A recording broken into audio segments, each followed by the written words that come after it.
Espera, deixa eu por aqui, espera. Calma, calma. Amor, está chillando.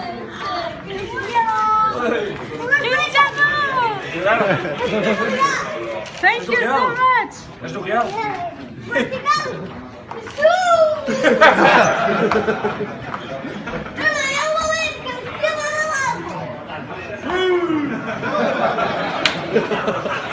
Il adore, il est fan.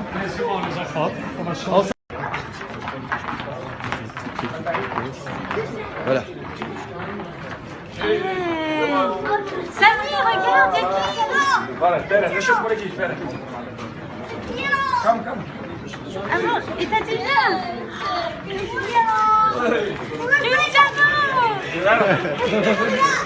Thank you so much. És do Real?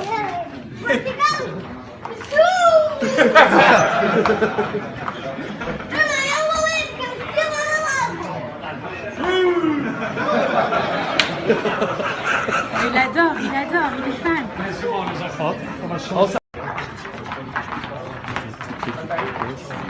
Voilà.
If it is MTN FA Cup match, Obia and Ubia.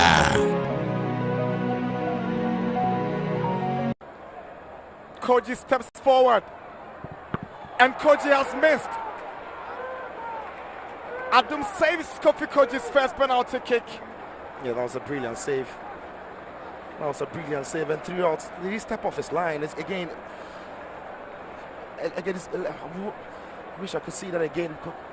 That's a point. Maybe did he step off his line? If he did not, then that's a brilliant save by him.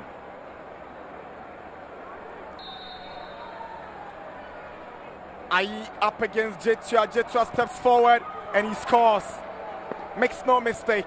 Sharks lead us by 1-0 in the penalty shootout. Beaten by the pace of the strike. Richmond Ayi gets the direction right, but wasn't never going to reach it. Nuruddin Aziz scores, brilliantly taken. Yeah, Nuruddin didn't really even look at his face. All he did was to keep his eye on the ball. And that's the thing now. Adam is stepping in behind the line. He has to be on the line. Referee whistles. Donko steps up and he converts expertly. No chance for Ayi. Brilliant. Brilliant. As a matter of fact, Ayi committed himself. second earlier before the spot kick, but again, that was coolly done. It's the turn of Razak.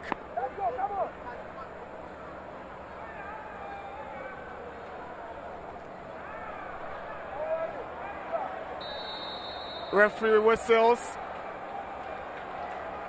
Razak steps up. Patrick Razak. He's blasted it right through the middle and he scores. Great take, Patrick Razak. Precision, power, knew exactly what he wanted to do and he's achieved it.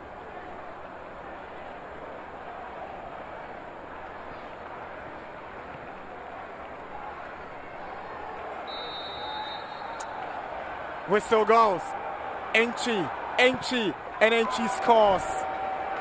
Enchi achieves perfection with a well-taken penalty. It's about one of the cleanest penalties you see everywhere, anywhere in the world. It's so clean that even if the goalkeeper gets it right, it's not reaching it.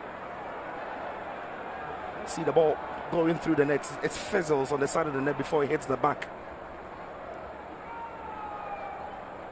It is Fatal up against Adom. Fatal. And Fatal has missed. Fatal has missed. Ball goes outside completely. Yeah, send the keeper the wrong way, but wide of the post.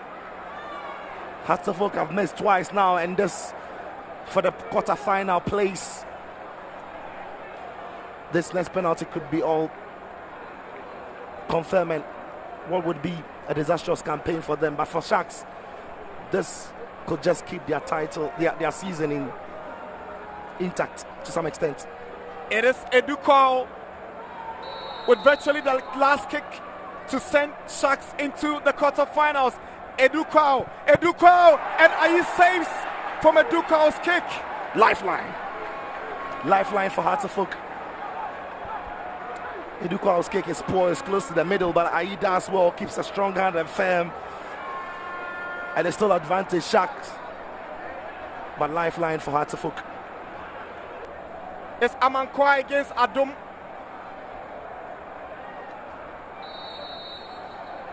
Caleb Amankwa steps forward, and Amankwa has scored. Great elevation on the ball, no mistakes. Yeah, no mistakes there. It's a confident take by Caleb Amankwa. Adom send the wrong way again. So at this stage, it is 3-0. Samo Ata. All eyes on him. Does he send Sharks to the quarterfinals with his kick? Or Ayi will again keep the Phobians in it and give them the lifeline? It's Ayi up against Ata.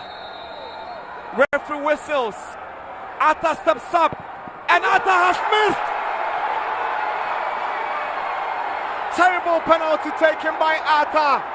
Hartlepool are back in business. How many lifelines do Hartlepool have? I have absolutely no words to describe how poor this spot kick is. But Hartlepool missed twice. Sharks have had 2 opportunities of winning this from the spot kick, and they've blown it.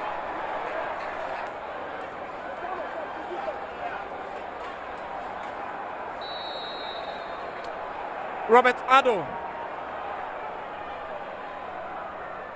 And Addo has missed. But from what I saw from here, even before this, I didn't think he crossed the line. But this very much will confirm it. As his tracker did it, absolutely not. Nowhere near crossing the line. And that is a miss. That is a miss. Will it be Podo this time?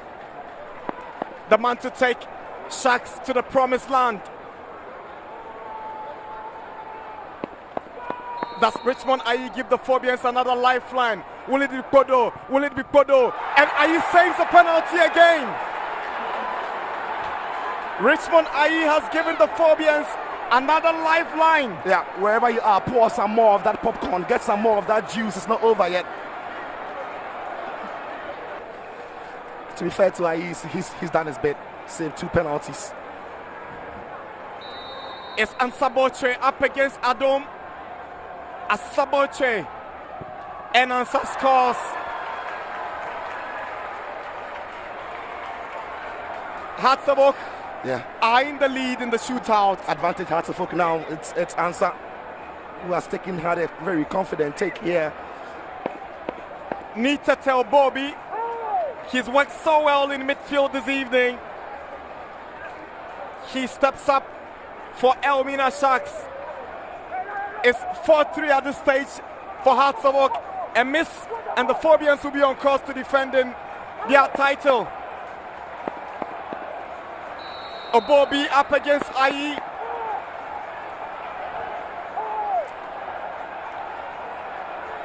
Here comes Obobi, and he scores. No chance for Ayi. No chance for Ayi. Finally, we've got some players on there who can score from the spot. Obobi, that's a confident one. That is a well-taken penalty.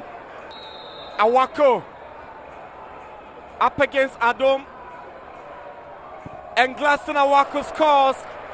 Goalkeeper dived to the right direction, but the power and precision would not allow him to stop Awako's penalty. Yeah, he gets right, but Awako plays this so well that it was too far for him to reach it. So a really good penalty taken by Glaston Awako. It's Ayi against Chipsa.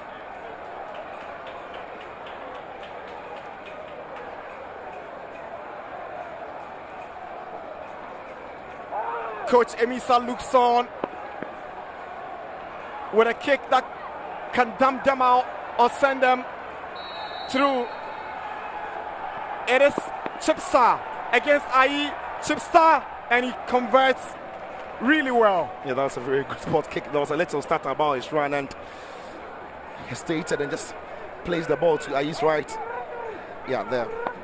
That's a really good one to see.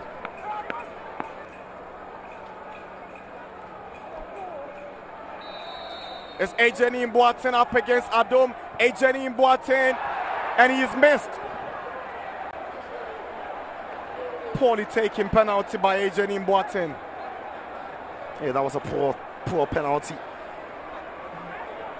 Not sure what he was trying to do, but actually caught the turf at the time he was kicking the ball. It's why you can see Tahir Mensah.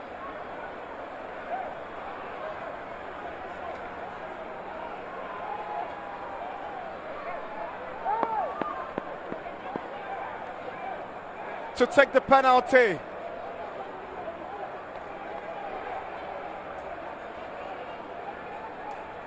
He scored the only goal against Kotoko that kept Sharks in the Premier League last season. Can he score the goal that takes Sharks to the quarterfinals of the MTN FA Cup? Is it Tahir Mensah? Saved by Ayi. Great exploits by Richmond Ayi.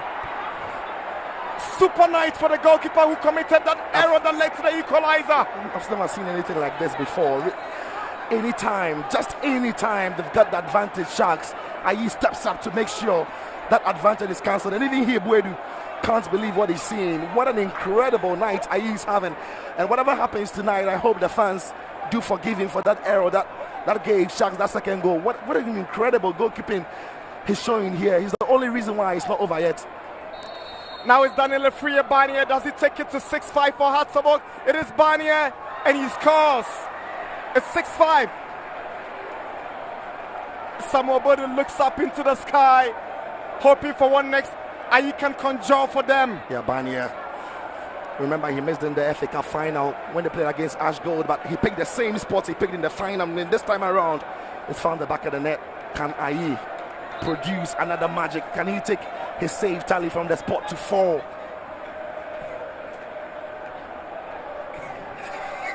He's picking out inspiration from the referee, but the referee quickly reminds him he's not his teammate. Gives him a card. At this point in time, anything will do. Dramatic scenes here at the Accra Sports Stadium. Is it going to be the kick that puts Hartlepool through when Ayi saves it? It's Hamza Zakari against Richmond Ayi.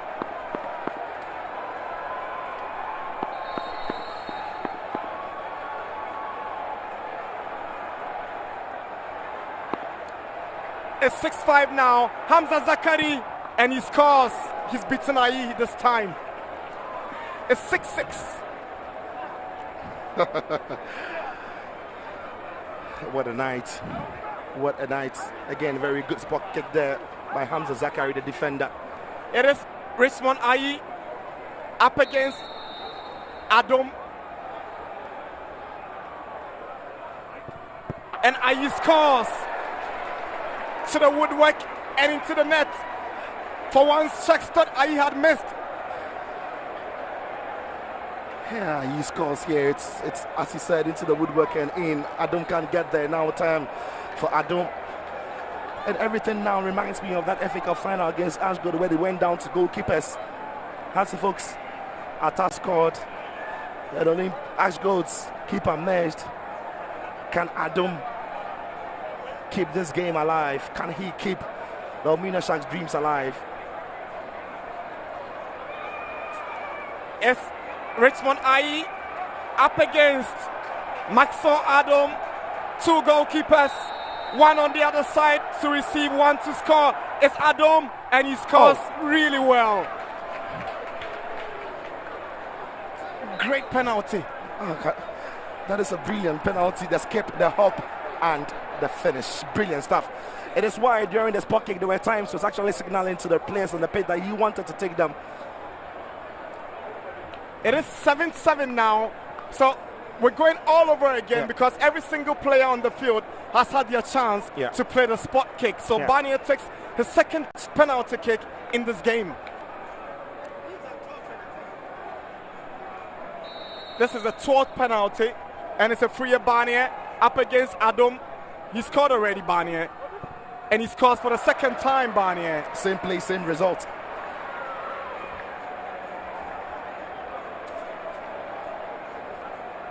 Barnier looking very cool about it, as if the pressure is not on him. And the danger with this is that it's almost becoming a routine because it's never ending. It's going on and on and on, and you don't want to lose your concentration or your focus. Ishmael Entry, he scored twice against Richmond Ayi in open play.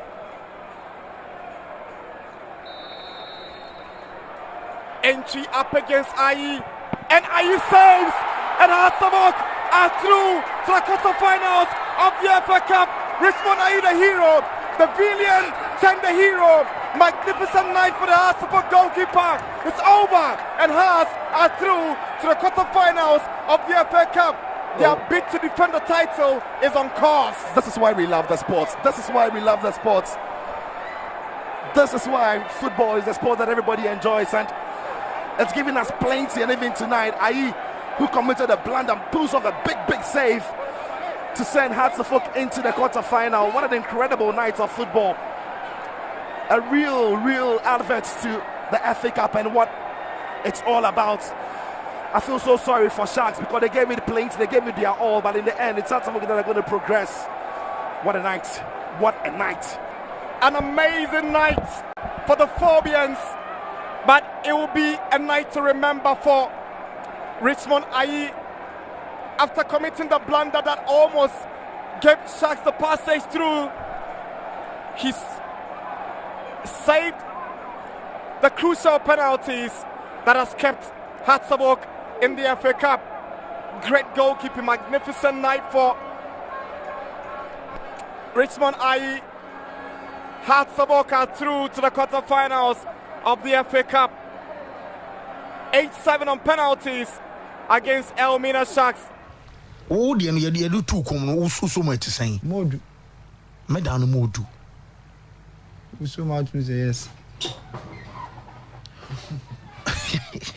So, who feel say baby I'm no. Aha, who dey zoom in mommy. Well, to form a down no nti. St. George for J Omo League title. Medals I dem mo no Ethiopia for okay so say mo fa foreigners. So foreigners are 2 na count free. Ba ko Togo na Omo national team na Ugandan national team keeper. Okay. So Omeda no yenye sticker bi na ye atare ba bibia. The yenye sticker. Ya Jafra. Yeah. Dade no.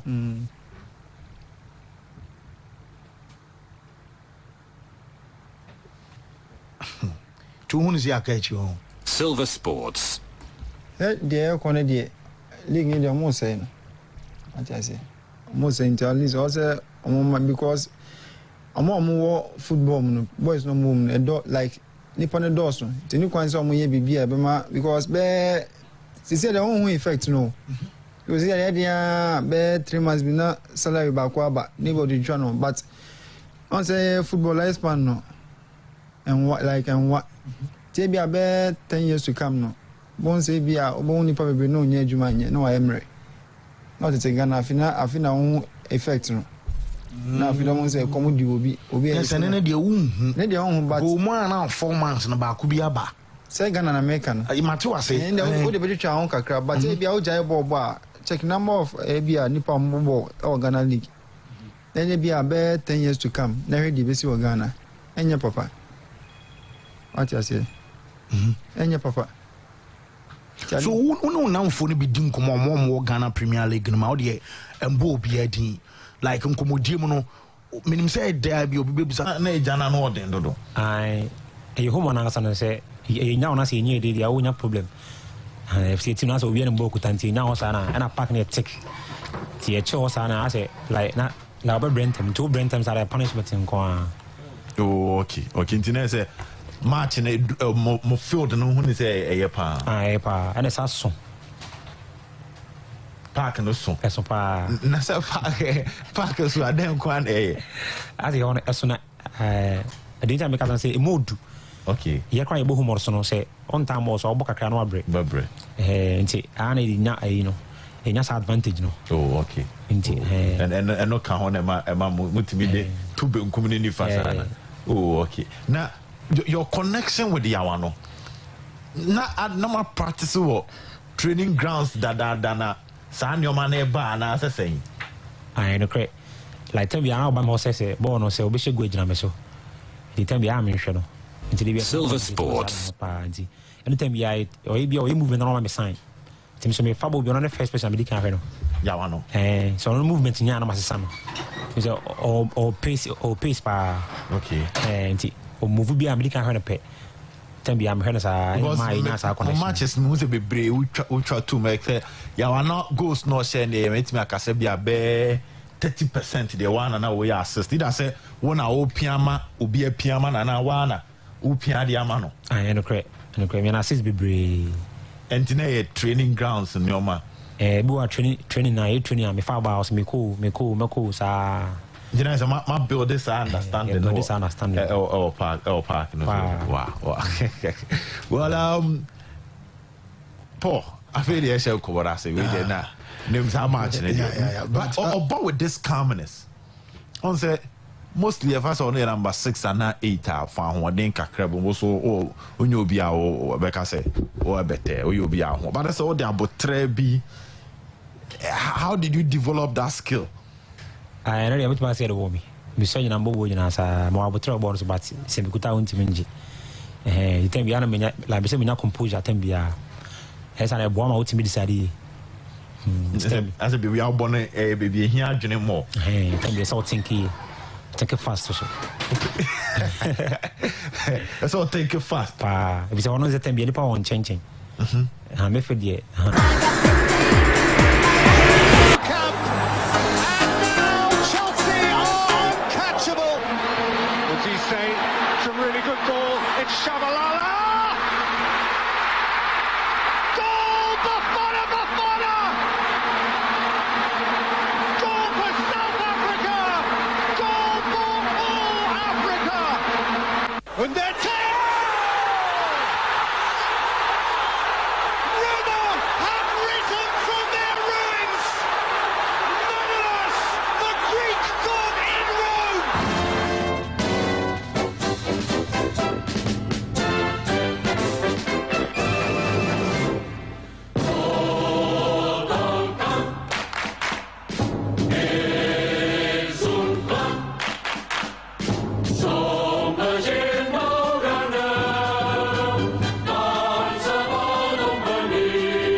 greatest thing the world has ever seen, and the Spurs go marching on. Glory, glory, Tottenham Hotspur. Glory, glory, Tottenham Hotspur. Glory, glory, Tottenham Hotspur, and the Spurs go marching. Sportsnet.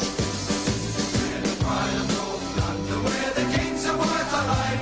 The pride of North London, where the kings of white are laid.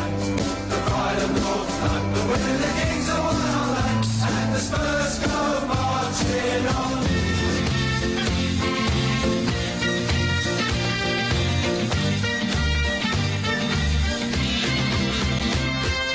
Blue is the colour, football is the game. We're all together, and green is our aim. So cheer us on through the sun and rain. 'Cause Chelsea, Chelsea is our name. Here at the bridge where the rain all fine, we can shine all the time. Home or away, come and see us play. You're welcome any day. Oh, it may open up here for Argentina. It's Messi! Simply magnificent! And the whole of this stadium rises. I got me feeling it never was possible. Silver Sports. You got me reeling right into the heart of me. Don't leave me waiting, 'cause I need your body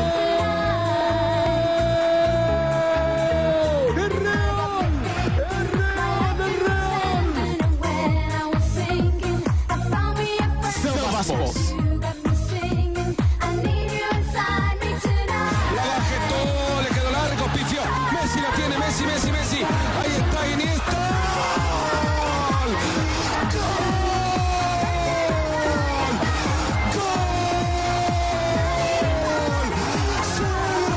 ¡Cerebro! Iniesta! Silver Sports. Up and down, maybe there's more news, more faithful news for them.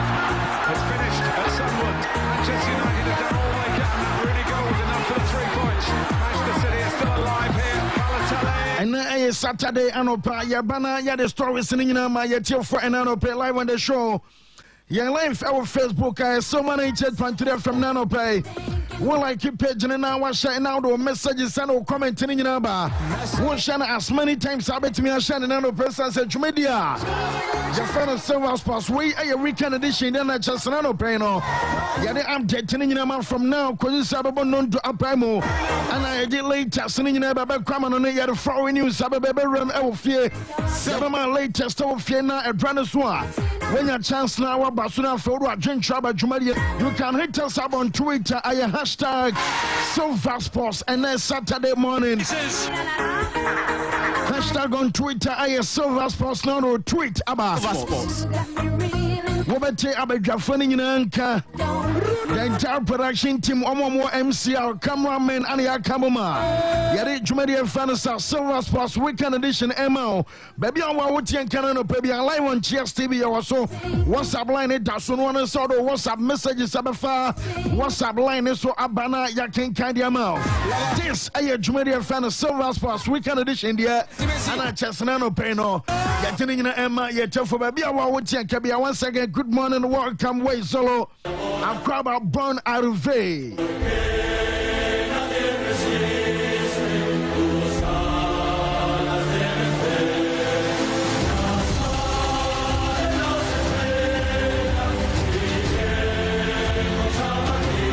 La Liga started and round Wayne La Liga sitting now, so I'm for say I had two horse race, you know.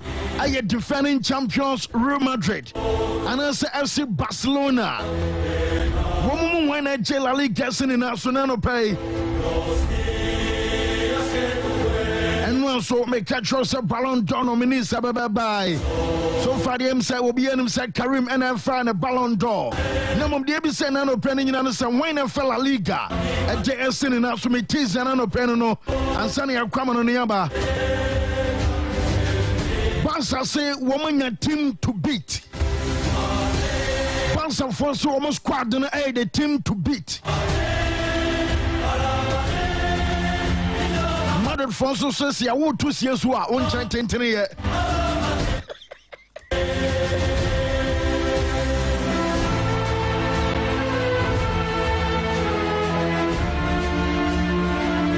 For messages abroad live our Facebook here come on no why na La Liga they say now so this season and Sevilla Coluzi you don't fall out in baba nemum kwajo Tiago on Facebook cause we love you fancy keep on your good work, may God bless your crew too, amen. After Andy Dana say good morning guys, watch your live from Western Togoland. That I say Kofi must say hi, good morning guys.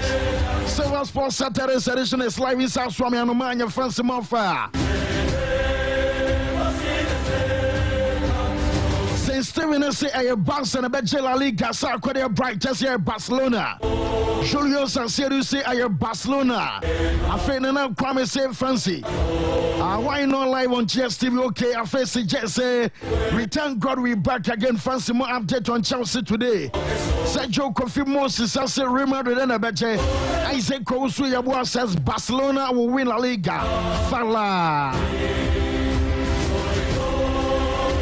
Barca is winning La Liga. Watch your live from Qatar. Doha City says Bright Ajay. Sir Korea Bright today. I have Barca colors and a buy. After Isaac Kousi Abu say Barcelona. Woman at La Liga no. Onche Richard I say good morning fancy. I'm taking a hit from drinking water. Okay. From I'm drinking water. Barcelona all the way. And I want to ordain the announcement by way. Augustine Osu was saying Madrid hands down. Watch you live from Paris. Sharon Kochobuama was a Barca and a bet La Liga woman also. And a Kwaku Flick was saying Asante Bekwai. I have Botuma and War. Now I am Madrid energy.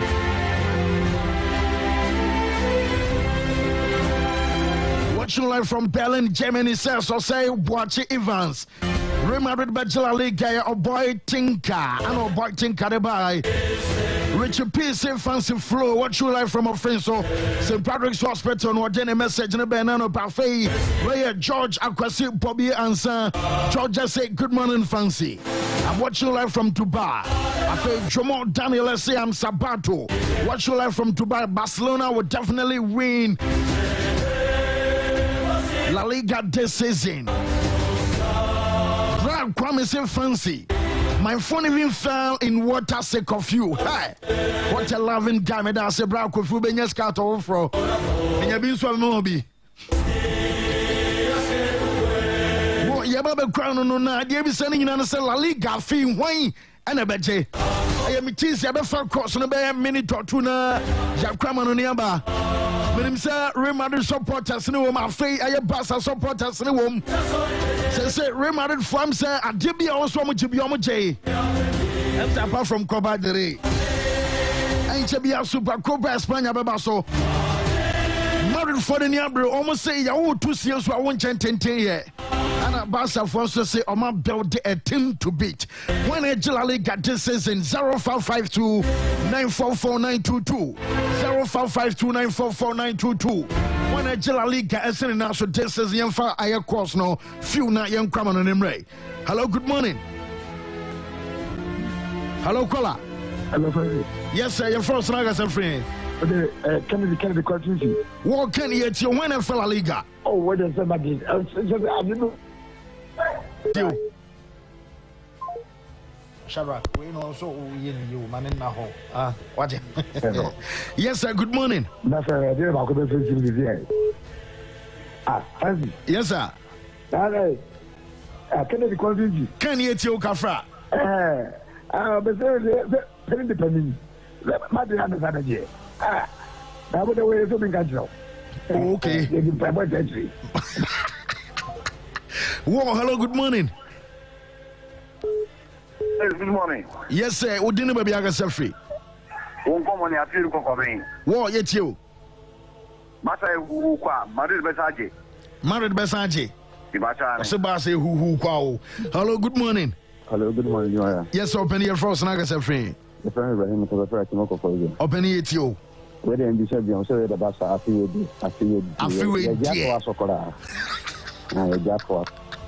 Okay, hello, good morning. Good morning, Francis. Yes, sir, you're from Sanaga, free. Mediana Sylvester. Sylvester, it's you. I feel the bus at 2 normal building idea. And obey it in a papa. It's your okay, here I say Sylvester, hello, good morning. Good morning, Francis. Yes, sir, you're from Sanaga, free. Francis Rashid, you talk about Papa. Rashid, ain't you? So how would that? It's one the baby a wire man to the Sevilla corner to cry a family. That's a master baby. That's kind. Okay. Well, hello, good morning. Hello, Francis. Yes, sir. Hello. Yeah, hello, officer. Yes, you. Yes, you. Whoa, on your ready and quick. Hello, good morning. Good morning. Yes, sir, you're from Sanaga, free. I'm going to say, Madam Move. Okay, I'm on with you. I'm going to you Barcelona Betty. Now, Barcelona Liga. Not a via to me. Now, better 15th. Barca Beje, Sevilla betos me na Barca better 15th. Yes, me there no open muntanto. Hey, asma o count here ni there. Na to pass am na ma no. O se Barca Beje La Liga. Na Barca na sa wa betos 15th. Na me say am abi o. Okay. Well, hello, good morning.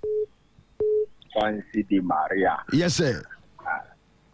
Beginning Ronaldo Castellana. Well, it's you. Yes, Real Madrid is Liga. Madrid Beje La Liga. Madrid is okay. Yeah, that's so buying for few bear 2 or more can have you quit. Hello. Hello, caller. Whoa. Hello, good morning. Hello. Yes, sir. We didn't be able to free. Good morning. Yes, sir. You're from Sanaga, sir. Barcelona will win the La Liga. Oh, okay. Title. Okay. Mate, young fellas call Shadrach now, young call foreign and Bray. Hello, good morning. Hello, Francis Di Maria. Yes, so Penuno chat to it you. Yes, sir.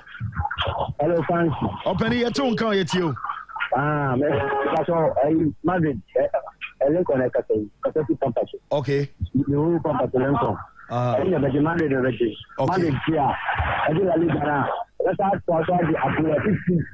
Just 15 years. Now it's can't say Barcelona. But by that 10 years, I Champions League. I'm going to do sana. And you Barcelona also mean that home. Okay. There's a buzzer for you. Whoa, yeah, I say, yeah, I'm conferring about live on 798.3 FM Nano Pay. Well, I keep a page in our fellowship as many times I'll be to me. Now, the messages in the more Eddie October and so Eddie about fee.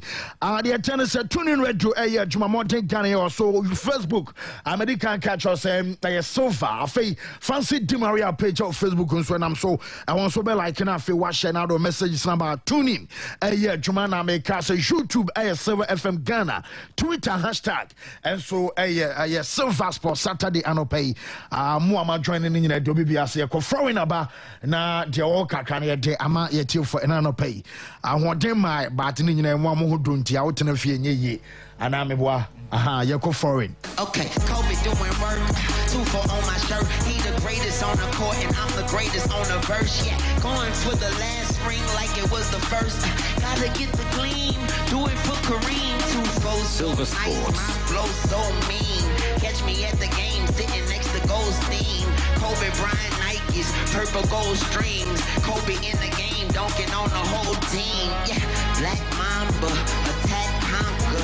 The basketball beast, the rap monster, the crossover good, the turnaround jumper, or just drive the lane and dunk on dunkers. You know where it's going down, yo. This is the late show, but don't drown though. I call him King Bryant, I let the crown show. Definitely, I'm just lost for words. I mean, he's amazing. Watch me get him like Kobe, sick with it, no COVID. Black clouds break open, rain down black roses. I smell a rose, now I'm focused. The game is cold, but I'm frozen. The lanes are closed, but I'm bowling. All mine, but no COVID. All around, no borders. Right, yeah, criminal name, na the foreign news, sama, yet your for an anno pay latest, and I get to Eba Baby, our ten canano pay in 70 MOS annual Liga, and so I shall send what to make us a telesiri and and so about joining Ama Woko, I say Europa, near Canada 5 measure European centers, and woman so says in a Basos and so room, and some our Premier League in my own last weekend, and about some Premier League Cabas and watching here, your fans of friendly champagne, and so Basel last weekend, and then watch about a German bonus league, and some Nabas weekend at Committee, and every candy, and I'm a main front one, some matches out of coming, and also Nabet to me Abaso. Now, on himself, our Brahma Casa and one fight and a drum games are, and also Abaso run our near fans of bonus league, and Fiber getting a few match Baswa, Mediba to just a player, your fans Antonio Modesti Aquaway, now square of Cobas at the Intensage Archers one, and some Iron manager Adama Dotwell and Aquaway, and some Nakoba and game, make your choice at Branch of Antonio Modestia, woman so I send in an Amria Brasa say, one of our stop gap, I striker Adama Dortmund, and some many chance Aquaway, and one match about so many channel, and some Nama Antonio Modesti, and some start and one game, one of them gamer, and also Bass and one Fiber getting a few, and some our Europa Park Stadion, woman from a go up, Ebeluso 3-1, and some Adama Dortmund, and one game, I have Branch of some Michael, I have Gorish on about first goal, and some Adama Fiber Janwache, my men front to one himself container, your fan is Jamie Bino Getens, I know, I restore parity Adama Dortmund, and what you see from Ukoko, and some about second Kuana player, your fan is Marius Wolf, and so Bonia, your fan is Ayated Kwan Enra, and some Adama Saita, your fan is Dortmund, our Brian Casarinano, and also Ayaka for Amaswaya, and some Eba Sansaminano, yet Emma, yet for another pay, and some our shows and watch it, apart from Sabasabokua, your fan is Dortmund, a match about Enra, now Media Twaddams and Dortmund Timino, and some Afari in Etino, William said Jamin second and another pay, and some other report to Ebony latest, and some matches and was Sevilla Timino, and some Coluso game, now and match about Sevilla, and some Coluso away our Sasuna, no, Diatia, and some other say, one shall go Emma Sevilla for Babete, now Ezekiel Avila, and about first goal, Rafa Mir, and some Nabiano and Noah, and some other Sevilla Timino, and Sana player, your father's Ima or Ross, about penalty, and some Amos Sasuna and Noah, one match about our Stadio Al Sadar, one was a firing and one at all. Now, a job I couldn't say, I must say, some Pinano, and so an Abraham and Noah, Sevilla Fana Ashasia company say, officiating and quay annual latest Rinano, yet then some other and other pay, and watch it, my men front to them and Noah, and some our fans are bunches of friendly champagne, one more game and also about to player, your friend Moses Simon, my catchers one, and some other Premier League, and Moses Simon, and some other Gordon non to Bobokono, Ama Ismaili, and some other restore parity Adama Saita, your friend Lee Emma Chas and what game, one some about draw, and I game matches and our boss our way our Branano Pano, yet updating in that demo. Now, Sevilla fast man, I'm making an say, and what Sevilla Bobo the same. Referee and some assist woman. Now, one of them was a game about La Liga, a chance a fee amount for Beshe. Now, and what Jabba Conoso Sasuna, one match about some our home, a new pa 18,536 and a Chasenra, one of some Ako Venua, one of some Akosha match in a bay. Now, Jamesa Canas Enra, and about the first time in 8 years, Abasa Sevilla Abama first game. Now, Sevilla team Akokolusu, and Taisi the last time Abasa Sevilla. And so about match day one, our La Liga and Mama fat defeat, and some Ayabesa 8 years ago, and I the last time at Sevilla, and some La Liga, one Sunya defeat us our South Media. Now report to me second say, and some Anita Abanas after Senra, a Cobasa Sevilla effort defeat, when them say I'm not on penny for a brofu. Now a Jabba couldn't say quota, your friend is Joel Petagi, and many Janus say, never to just say, one castle did about and penalty now, referee at I'm sorry to Sevilla, no, the best one can you answer your penalty. Now what did you say about first game? Now Rafi Carlos Zero Grande. Now I was saying I won't put on now. So what the Papa pay a year to managers and Rafi and some a penalty. Editor Sevilla was it what you to me your passes? Omaka Sevilla Jano, one of some Jatums upon a penalty. And ye now and what it to best one can you answer and say Rafi, I'm on a yellow card tema. A bass on who coach Echo complaining. say be a referee boy out here and you can say Jina and you can say a penalty and a referee no and somebody yellow card no now Jobas what can you answer fee and I start to say on person about complaining now Kwakabasa ana wakana who be ono kwano no ana lopetagi dia opekasa na ajaba kono say you start La Liga annual Friday before annual Friday no was in Tuesday omo meeting ama meeting a bash no you say empanfono ehye omo nyina bose La Liga aba so this season no hey papa ebeya dwuma ankoba say bia obobo game awie na ebeye say bia referee SCC ana say bia referee ensom antimatch ne ye na some committee Tuesday na ye show omo nyina bo na ono na bia no aba start game no Friday na ba say referee ejane nanso ensom acho penalty enter side here na the obaso kan nyina no say no adom tutuma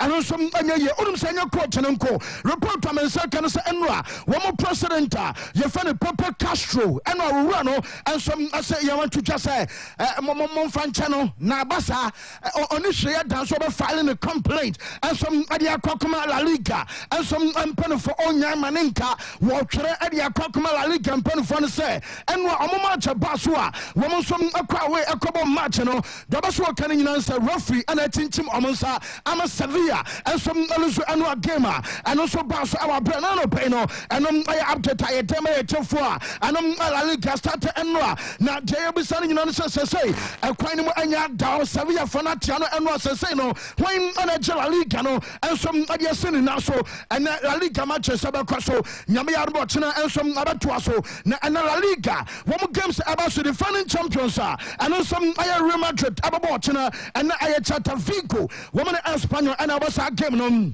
na Celta Vigo and some ana Espanyol and so I match a referee na your friend Miguel Ortiz ono and abeko aya bouncer Belado so and some amasa game na abaso and watching Real Valladolid and Saita your friend Sevilla and some match na abaso referee na your friend Mario Malelo Lopez ono and abeko kodisa game and also baso our La Liga and na I 7 o'clock our Spotify Camp Nou and our Barca Bobo no one so game na abaso na Spotify Camp Nou match abaso Bossa and some Ryan Vallecano and so much and Abaso Rufina, your friend Alejandro Hernandez, ano and a Barca La Liga and Penifono and some other appointment Emano, Namaya Dumochana, Omomacha Sabatuaso, now Bobo Corners and Valencia, woman is Shuronia Abra and I gamer, a stadium Mastaya, and a Jorge Figueroa and some other Cracker Center referee and so Adiamasa big game no and watch Amberia and some Rio Madrid, Omugamo Nyamiyarma Elbas our powerhouse stadium no Mamen Fanto wanim sa referee your friend Juan Martinez Manuera wanam Barca La Liga competition committee and so other side game no and some Adiaman our brand no pay no yet update ni na demo na Mamen Fanto no senya Roma was Spain Mamen Spain at Johnson yabako other centers in this wa yet the can ni na so aba mekatro eno no passe so far omo ba be pe Barca game bi ya sha omedo so pa na already all season ticket holders no they are tontaya Barca and Vallecano one game our Spotify Camp Nou na mechesa enipa no more than 40,000 and so far woman some auto ticket enra woman omunya ticket ne bi ntoya and some across La Liga game Barca our Spotify Camp Nou na Barca etenam and Vallecano and some abasa game amukọ ticket ne bi and some auto said be ya woman so benya game ne bi ahwa no bra enra ese line ne de Barca hane baby amanitua na line ne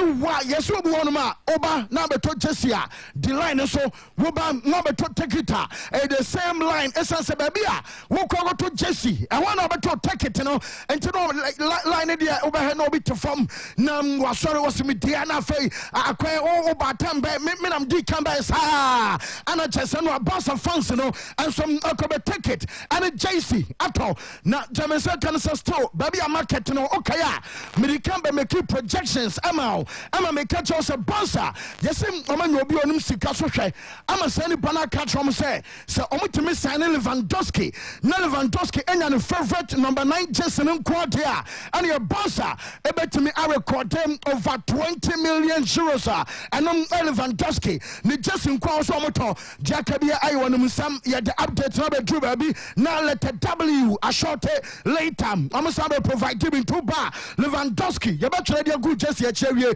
na W mienum ane kom entamalata ne short almost ane bi buy woman to just na ma jemensa kan se enwa yesi ni pa almost to just no more and some Robert Lewandowski ana chase no ade chane sa woman sent line so a woman some probably ato ane ni take it interview ni pa no woni just no take it ni we pe now Lewandowski and just ade asoso a chase ni nyina ay nyoma enwa and some abaso na pa from Lewandowski a yeso mo dan ntade enwa more unum play ba ko a yeso no so toss me enwa no yes, a man born with drama so to just when I did not pass it or Frankie the Young.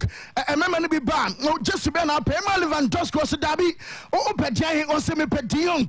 Ain't I want to now say a serious question marks no more at the bar. I said, over to the Abbas a banner market. I brought you some Frankie the Young. No, so no, Will Lewandowski essential player. Ebi abet me a market a banner Jesse to and some understanding man in Nana. I was saying almost who said Frankie the Young. No, from the bet me up once I say I'm out quiet temper so identity medical told him that my catch out say if we say I debia on the price Gisebia Sicano 1 years 1 training pan ubia so pa I am share Frankie Young good day a papa omoton a biani player your fan is a pure American Bamia Macani in area chow pain and I knew my Chesenra and also at me basso now a job I your boss of fana now we can say better and assign your piano players ya register omo and I say your boss a players ya register omo na also call a league anymore we registration every year now could be a league and perform and casa website no be a room club by club a show player ya register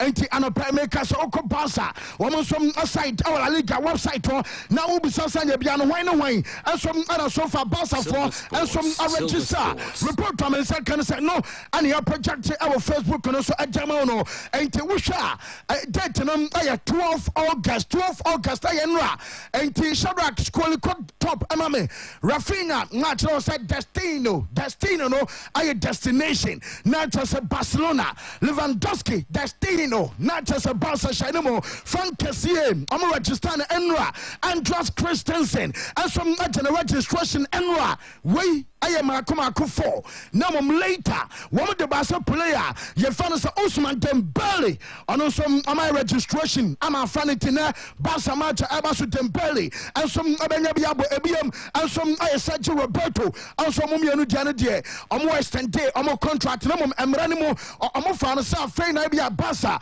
and some Atomo Fufro one take Jules Kunte Eddie Ewom and so far Roman available and some other Barca against Rajo, not Jamaica can say the only player and I say in Susebia no registration and fan Ayakotana, your fan Jules Kunte, no Mombasa fan saying. Nyamia dom na omo Marcos Alonso Jenna on register on the Marcos Alonso nyano and some abom tenye se bia bi boni bi and so na si anase bia deno and so akoye hu ayede player your fan say Jules Kunte registration and so abefano na Jamaica can say yes Frankie the Young gomes when your friend saw a player and you say be a player and say born on quite can out ball player etch on your bakum yonumi and sa Emma Usampa club and Danakuma so now Frank Kessie when him send no time and more then Adama Bassa say one more ebeti registration the memen saka and some manager Abana say Kessie yes what catch that Bassa and pen fun say omoshe na be a fans na aya available Adama Bassa ain't me register omunyina krana wo de omunyi onu sinchen or sacrifice no ho Ediama Barca na omo register Rafinha mo Lewandowski mo and Christensen mo ado dia brano so na omo register no Frank Kessie why ready so besina kan Ediama Barca nti hano baako say wonum situation a Barca na musika sam no akwakwai bi se Barca nto de wo twe no area gyanchen kakra na Barca focus our other players wo ma kan so mo register and so mo catch Cote d'Ivoire ni abranch and so registration sika na ba kava no mom Jules Kunte and intimi kafano and I'm say hey akoda ye nipa na yesi Barca mpanfo no dwiri o mo pa sa Frankesi e de sa suggestion no ensom abaye Barca register mo players enwa aka Jules Conte wonim say yesi manager ye fa no Xavi no komo akakodi awokokom coach ne gidie pa sa de no pa na nsa kan say na koma so de na anu anie na afi Barca e ba be compete titles I was a Barca agibia no Barca so ebetimi age and watch e ba no trophies Barca twen say wo so ebetimi age Barca and so ebetimi age manager fa no Xavi yes coach no e wo gidie bi say say the team no work it a great squad our gidie ba so wa build aye sa team we wono no anya kasa pi wo say say obegeti say bia Barca our squad e be dirty and some our pitch so we must start so mo bom games na ana beja tum sampa ono Xavi and some anya squad and wo hye na emu do ache Xavi no we must some other compete ay update if we over fan Xavi aso ye and some not eba sansan nyina no ye de yete for onum say na Barca game ay 7 dem say kan say camping bia no we must start nam residential say ye attack no Ghana ha no etuenum o mafrufie ana aba match na ay 7 na mom yes uyo player edema Barca I was ebeka 2 hours ama match na basoa ana wo ba enti ache cry by 5 o'clock and then you know I was a Barca player bi I would drive na obeduru ay Spotify come no na mo be mu team meeting wachi sempo adwane bi na mo bedi a mo so matimi afa ne podi aka ni na no mo so mo dia so sunti match na kick off and so ay 7 no yes by 5 plus will be able drive and some afufie ana ba we a new page a new leave Mr. Osman Dembele late na kwaka no na juna about game Barca na ha fans dem fancho it is sana yes itinerary and some other players ni na no and also ebetumi akọ wonim say negotiations start here say Gerard Piqué say we beti ni sika no so adiama Barcelona yes nkomodio no akọ bibi ho say financial say antimi anya ye na we bianso nim da say negotiations between player ye fan Gerard Piqué and some other Barca ebe resume sanya bia de Piqué no oba obeti sika no so anase bia onte so na nkomo twesan ka bia Gerard abete so nanka aboa ama Barca aye registration nyina kama na mom nyina chi no report am me say kan say enkomodia na ankoye entina mom wo bia nim da say enkomodia na ebe san start biem enom update eba na Memphis Depay say wo crown na bobo ko fan say Barca ka be free mako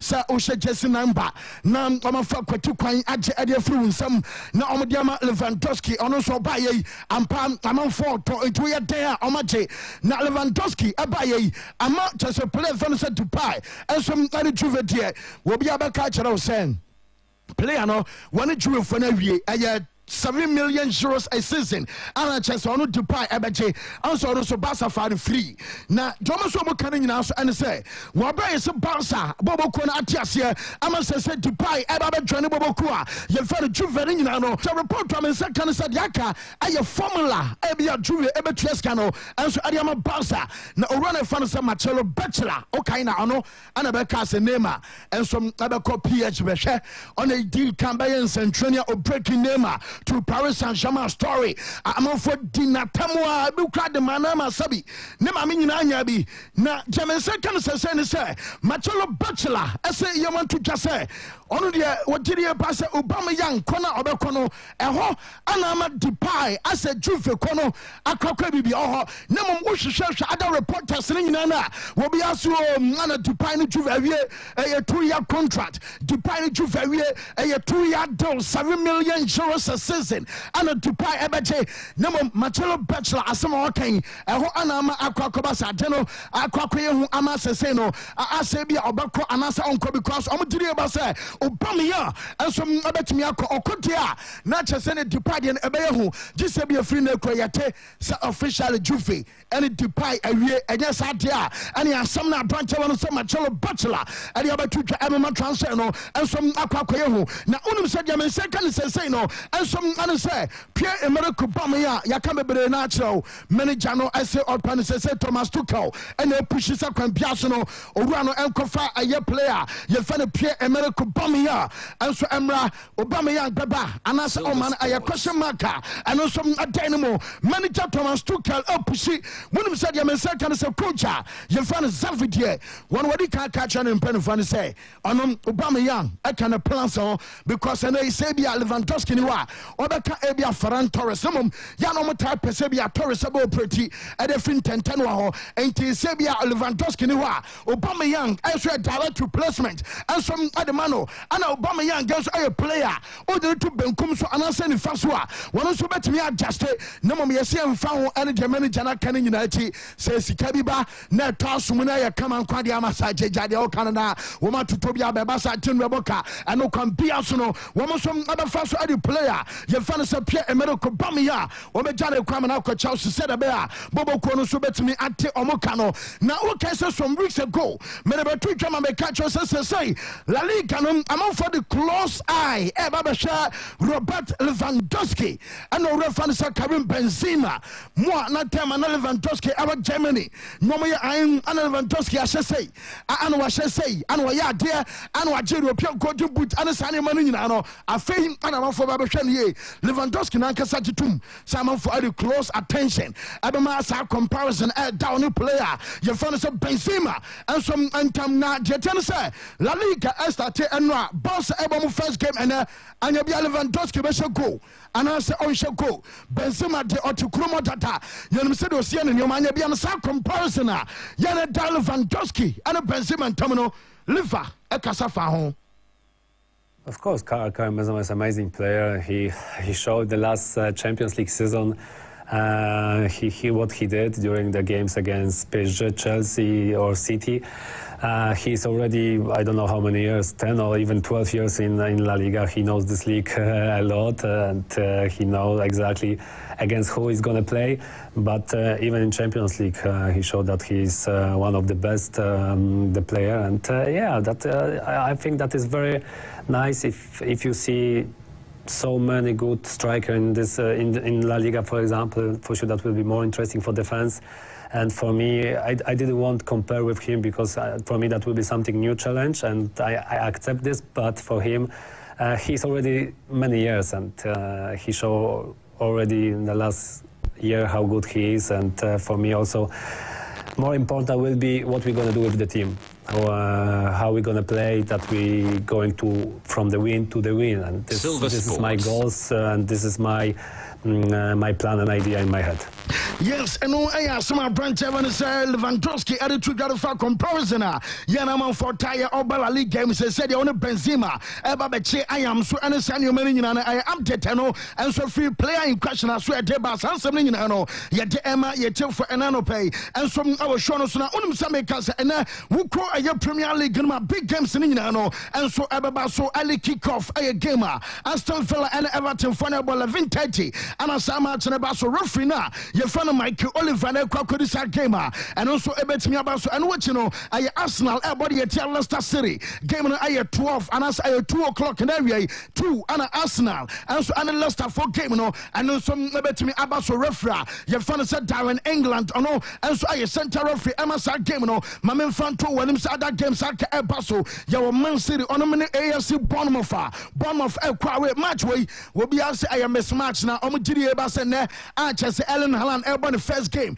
and so our TR Stadium there can be also no Wabeso Edia Gumtine Ellen Haaland to score and Saman Fonso and what Juma pa now match Ebaso Rufina your friend David Coot and about this game no I City Bournemouth a game and Ebaso I feel my main car was a Brentford and so and Bobokua your friend Manchester United and so I 6:30 now 6:30 match Ebaso no the and so Ruffy Stuart Atwell and some about this game no Namea Duma Ochina, your London Derby, London Derby, and Basso, I 3:30 area, I Chelsea, our prejudice, so woman Tottenham Spain, Abraham for say Tottenham, our form, way a gamer, and also about me a Basso. Now, I Chelsea and Tottenham and Sense 7 one of them said to Ebony, and so and say Arsenal, a Bonnet. Now, good news. news I want to say player your fan Emma Smith Raw yes boy na available and what Takahiro Tomiyasu and so available for Arsenal game and also Ebaso name almost say Oma branch and fan Fabio Vieira and on Yakoba so motor free Portugal Fabio Vieira and Kwane the only player on available for mu game I was there and also Ebaso our update in no yet Emma yet for anano pay now latest on Whistle for Fana say Anna for Fana Jenna Echo now already omodie na chese adese Chelsea and for Fana we aya personal terms I was for Fana ebia obesan say wobasi carry akwa aya djumo Italy and some aje ayaski to Arma Saida ye fansa Inter Milan na omubisa manager say anya biano wo ona ne Lukaku aya djuma pen Lukaku ba Chelsea ankwe obeka say bia wa fairly anase bia on fairly ye manager say ye want to just say do obeso kan nyina so say Lukaku awa bibi biabi adebia was a player binya ansana what me sia ka Premier League no was Lukaku awa sanu mani nyina bi namom was adeba ko ba ya chese ama kwa bibi enso ene say ase obaye no na afi na say was settle na media for mu na mo kan was starting first game against Arsenal Lukaku edi tum na afi osa she ba ko bi enso chon for mu na mo ka say Lukaku won den Lukaku no bobo na Lukaku ya okọ Italy 1-1 ba afi de be ko Chelsea nya wo ma hwie mu na mo ka afi kwajiku ya na mo come on say a super player you fan say Romelu Lukaku na odiri e ba say Italy wona say boy na so akọ nyina no am say England na the confidence level a drop it na odiri e ba say Italy e ba say ma player and some asaba biem a odiri e ba say ya dia and also ababu amateur player no and some atimi ahwe nanim odiri e ba say anu na ababu ama player you fan say Romelu Lukaku and some atimi akọ nanim de all kan nyina no say ono de odiri e ba say Lukaku o kan striker wonim go sha o kan ho ana o kan striker o really important was Lukaku and so kan ho na Pep Guardiola wo mu san beni jana say na edine say ya makuku waya yenim say na ya mo ana na mo pana ya bia no kuku waya no e ba no say ana mantimi ansane na mo boy akwadwa ne Chelsea ana say bo na Edinburgh City epe na mom the moment akoba so mo hu say wo ntimi ndru ask him twice na boboku a ye fa no Brighton edimant no e ho pa no mo jemu because obeka say bia one me pe makuku waya and team e bia me dey say na ba to so beka so mo pe say wo so beka se metua say wo mo say press out point no bia no say bia player na akwa na medicals ade ama side ye fa no Man City na so nyina chi no wo ba be join boboku e no say Chelsea ana coach no say the moment mo say am say kuku waya ni juma dia na say ni do no abosoro pe anomuka sesa na tede a wo mo so ntimi nkon biem ano and so I update eba make say Manchester United unum say anwa ye say recruitment aye team no wo mo ye meeting and ye this week mpo na meeting about so nyina mo didi e pass ye target bi on Manchester akọ ho I was some manju ehwe na omuwie na sa target amanju I was some hwe no muwie nyina chi no wo mo didi e ba say meeting ebe samba so biem na meeting ebe samba so aye acha next week in so de every watch no Sunday ekono and some aye next week nti ye say meeting fufa no aye omane Veronique Rabiot and aye Adran Rabiot emame meeting fufa ebe san ko so san player no I was so ba na final kwade de mensa kan so boy ne mover what is a movie ade free boboku a ye fa no Juve ade aba United no am say get it closer I just Adran Rabiot and some abetumi aba wonum after recruitment aye committee wo so aye meeting de mensa kan so next week biem wo say emergency Frankie de Jong I know aye the next aye 10 days na the next aye 10 enu 10 mpo make say the next aye 7 days not just say ben na what share ade enemy die yes Frankie de Jong no Manchester besan ko biem na we dem say you were to one blow for die no one blow to die am say Manchester kwa try last chance na last chance na nie and some other some manju and some about to register ko dana you find de Jong contrabium ultimatum no and some the next aye 7 days and some omanim na obi fan say ten ha enwa wakasare fa Ronaldo me dini na ema ahwa no na mo later manager no kokotin koma one table at foforo na coach no say ayamon some trophy no mona mo twetwe say Ronaldo so be so woko ana Ronaldo so woko be Champions League ana Ronaldo so wadwa omo man you bi o say what Ronaldo so hia na omo din koma Ronaldo can be bia just say bi ono see role and some be so from Manju eko na the obe so kan nyina so ana say hwan mu na ya na omo invent some stories na say ana Ronaldo say obeko Ronaldo so woko ana say Ronaldo and some say munya ne kwama no ko senya no kra bi bia just say bi ani ho say Ronaldo and can be a Tesabian channel. Now the best work coming on us omono woman can pay almost say can be say almost build team at your fat Ronaldo and his squad and mind you at the Yajumano Ronaldo account number young fan to just say our back club will be at some manju.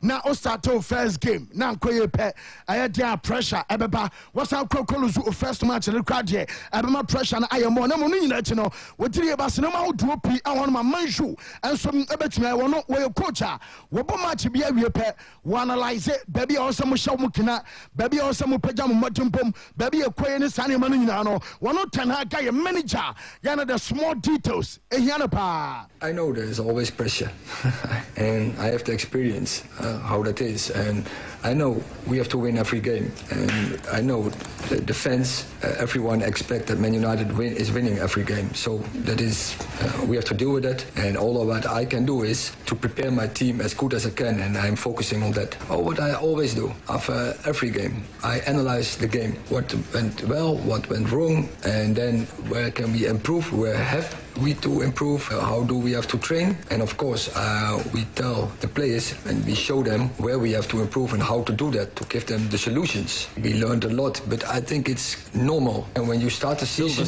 every season is in that part is the same. The team get together, you have to get a way of playing especially when you are new what we are, when you have a new start and you make mistakes. Football is a game of mistakes so we know we have to improve in many facts. And yes, and I asked my already fantasy Eric Ten Hag manager so at my team no what telling Casa what telling something to try our Pranano Peno yet updating in our unum said you second say and some others say okay but just a manager you found a Calancelotti say Eden Hazard no when you be a Quidum say be a Karim Benzema and so I'm on match in the now Hazard never be replaced Benzema Awomu and I say be a Somo game never you move match and I shut down here be our Sebia man fonso nya bi bopɛ na ne ɔno Eden Hazard aba be hyɛm ɛde player ye fa no sɛ Karim Benzema na de men sɛ kan sɛ ye sɛ Hazard no giri pass asɛ ne ye bu nanim tia because ɔno bibi na bibi nka ball pa de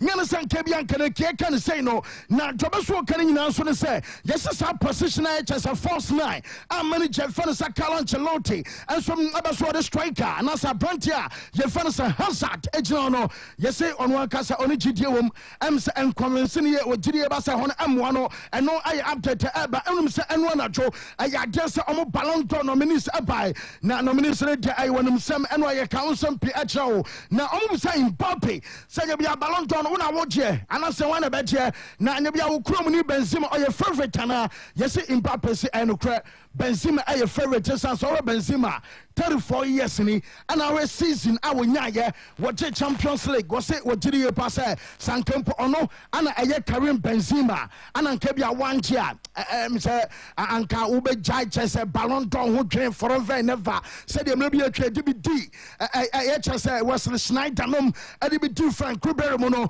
was Sanko no ana bia Benzema Ballon d'Or so de bibia timi si nipa ofu so kwakwadwo bete ye bebo din afa asesa was so no catch Benzema no ayono Mbappe ana Benzema na bia dane duru ne abebopo na wono Benzema ntimi anyi say Kim Frisa dare ko he Ballon d'Or onwe hu biam da enti de kwai de obi abeso chesa branche na ye fa no se Benzema ono ana se kwan bia so Ballon d'Or award no wono so metumeche na do beso kan nyina no se Real Madrid de aye Ballon d'Or machine na awasa mo gitum mumpo esansa baby abe shortlist na beba se bia ye yi players ye shortlist mo se ebi age Ballon d'Or wan one also mo gene nyina no abranche wono se Mbappe wo se wo giri ba so bete yes 6 players every Madrid obet ebia 4 players every Madrid I was here titum esanse omunum kwan a ye first word de Ballon d'Or and your Madrid and Mbappe and some aboma baso was what did you about Ballon d'Or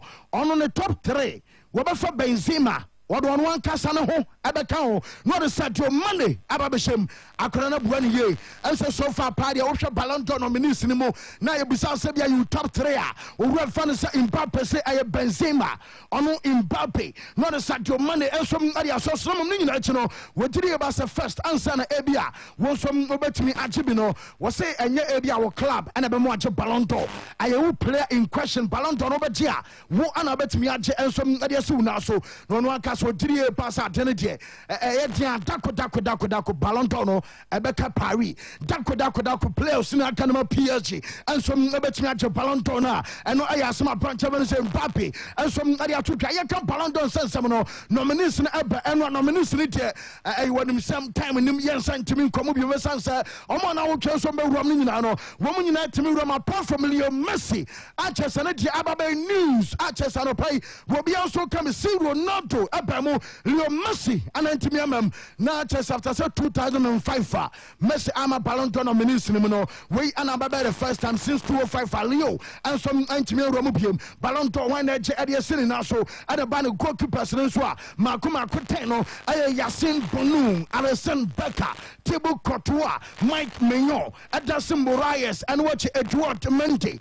Manon Neuer Jean Oblak Hugo Lloris Anna Kevin Trapp Omo aye goalkeepers Amakuma Kutena Yavan Mr. Bako Ebet Miaje Yashin Aye Trophy and some Adia Senator so now Ballon d'Or some Aye Kenny Nano Lenke Edia World Cup no World Cup end November December World Cup November December Anna manager Thomas Tuchel say Sabi Ojiri Basenyan Sambi enim na one will be that your boss season yes you breaki Yakoba World Cup aba na we coach and answer we fan ebia won tia say hwemu players no pa player be a shani trim say wo World Cup no bia kono masa on fan nen kwesisi emobi metwa metum na fei ebeba den so ana oba me say World Cup anya na Pogba kway surgery na me say World Cup na ho ntowa was dabi oba yusu ada routine e de ahwe no yade sele bia World Cup obetimi yakobi and to players as I say wo munyina sia kan de mo clubs na ehwe obi atrim say World Cup no me be say me kobobi World Cup obe so kobi to jiri ba say sadia no je ebe ha twempa Thomas Tuchel.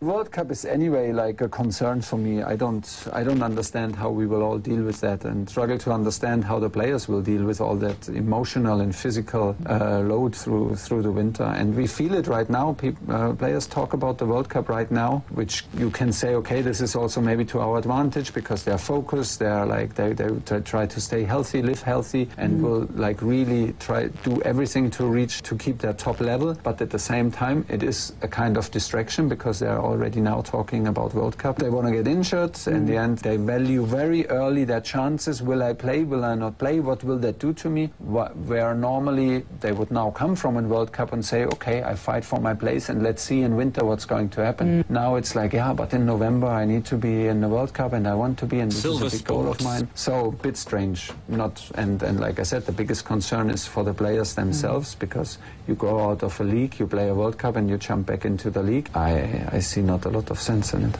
Yes, no, just a Chelsea manager, Fancy Tuchel Thomas and Altesa, Medina Esabs, Emma, Jobas, Kenny and Sonia. One says 7 years and be any World Cup in November, December, and for the Ababashemi, our Brennan Penny at the update in Nano, and some Emma Yatel for our show. So now report to me, I can sell you Messi.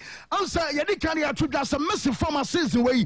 What also be Febe, now I tell you, say, I'm saying next year be a Ballon d'Or Messi being nomination because Massa said, I can see a start season now. What shall see about bicycle kick? Come on for say bicycle kick no shana na no yankwa bicycle ni bia. What's that? I'm so say na ta form na Leo Messi form off na ehu pa. Na yese ba bia akwa generate sane man nyina ajaba no say wokaya. American be to twase Leo Messi physically. Wo so de compare last season no fit at the chain. Aye last season at the no. Na so mo coach Japan o manager ye fan Christophe Galtier and so the player ye fan Leo edin come one-on-one. Na say on manager chire actually Leo Messi say obeso ma Leo Messi free roll e maybe atwam na we sina kanama Barca say ye limit no na ye kase bia dash strikers na chi ba bia pa bia akọ ye de bon ma ye de obeso de bon ye no ye se manager na promise Messi so be man say free roll na system no obesese no a che so jiri ba so sese na e be fe value Messi pan to mo jiri ba say ho ana be ma Leo Messi e bia we be extend the contract na adema PSG because medical catch Leo say woman German and co-world cup namra now yes said the relationship a manager no ashes a built between Ono Christophe Galtier and Leo Messi yes I am confani come up album no now more stress Leo Messi happy I will PH in Tombe say woman so manager relationship no na Emma Leo stand there so mo co-world cup no ba and so omo twen say bia woman so bet me stand empo enu world cup no transfer market close super yes PH besan shase biom Omni Leo Messi Ebeka Sebia Odia 1 season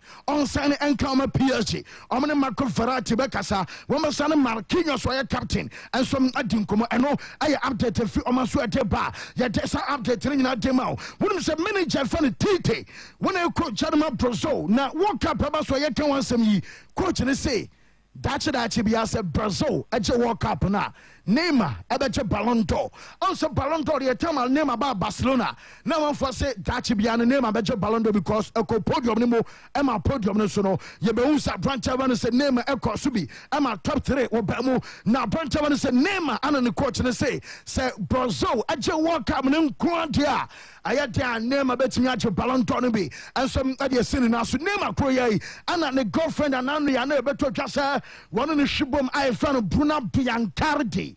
Na Bruna Biancardi obana say you want to just on name and she yebim mo amoyen central farm sorry ana name and Bruna or say obeso come obi achesa for no single on wadakwa na se relationship biamo on one quiet din obeso obekasa because or respecting Neymar and in a busianfo na jinche okasa say ononom omuja yacho but as a man for him today be anmo ya nai you say Neymar no baby nama na Bruna and also on what she Neymar na name e hook up and one just a 13 and so and to obeso kan nyina on Neymar ntama tete omuni obiem entinei mo come some mo baby asemo be ka ediafa mo bi nko kan Neymar asem enfo no Bruna Biancardi edi enko bata ho esan so on Neymar tinton town and I updated for Bruna and so as well about Diego Pablo Simeone our your coach Adama Atletico when you make us in a banner and I know about medical and so I will not pay fast way now I'm signing a loan deal 3.5 million euros and APM and sooner later option to buy 12 million euros now option to buy no yes it not pay edition we say so buy the bam no automation 25 goals and I said we are buying the bar now I'm not pay edges Kideto and some other woman also there and you say Veronia Wamusaka almost 12 million euros I know I said a contract in Esukoye Fikayo Tomori why stand until 2027 Ediama AC Milan and to Milan almost defender you find Tomori why stand here and our brand said Tommaso Pobika and some Asane until 2027 Oko Milana Wamsi Red Krunic and Obasai and watch it Mamin Fanto when him saying yet yeah, and so and a pair Kalulu, on your pianos Abasign until 2027. Wamasa Sandro Tonali, Omnary Enche, on also Abasign Anna Ismail Banasa, one also until 2026, and so no, one also Abastan to Eddie Matuna, a updater, and also a few Amasua Deba, our brand, and so Anopano, yet the update in Inano, and some Adema yet for life on the show. Most amount for complaints for Fana, and so them some more Facebook, I say, network issue, Monfan China for Fana. You know, Janame Canning and answer Tinton time, Leicester Fanatias here.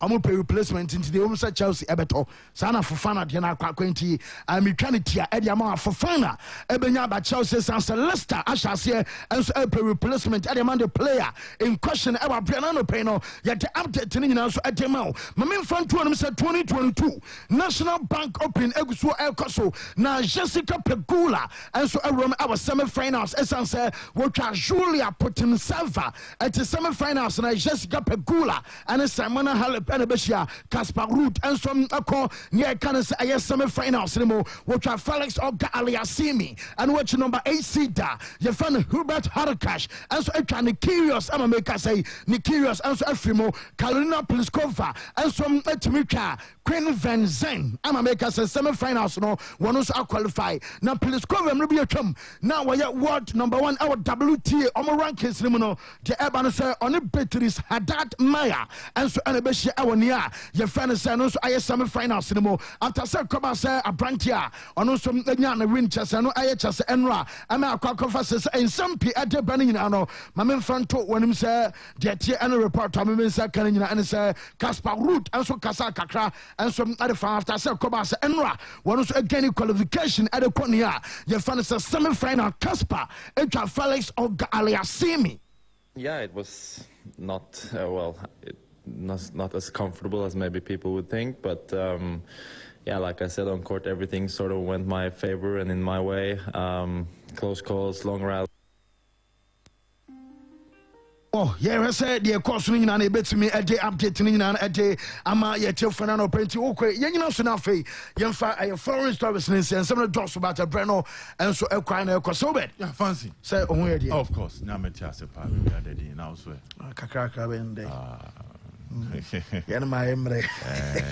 Me say dia hondia papa. Yeah, kakaka. You be managing. In Bruce said me pen in the bat. Silver Sports. Now, you might be I find it. Yanko pardon fancy. And I'm Mrs. So birthday no course. Me da so cry. Oh nice. Majimenia. Nice.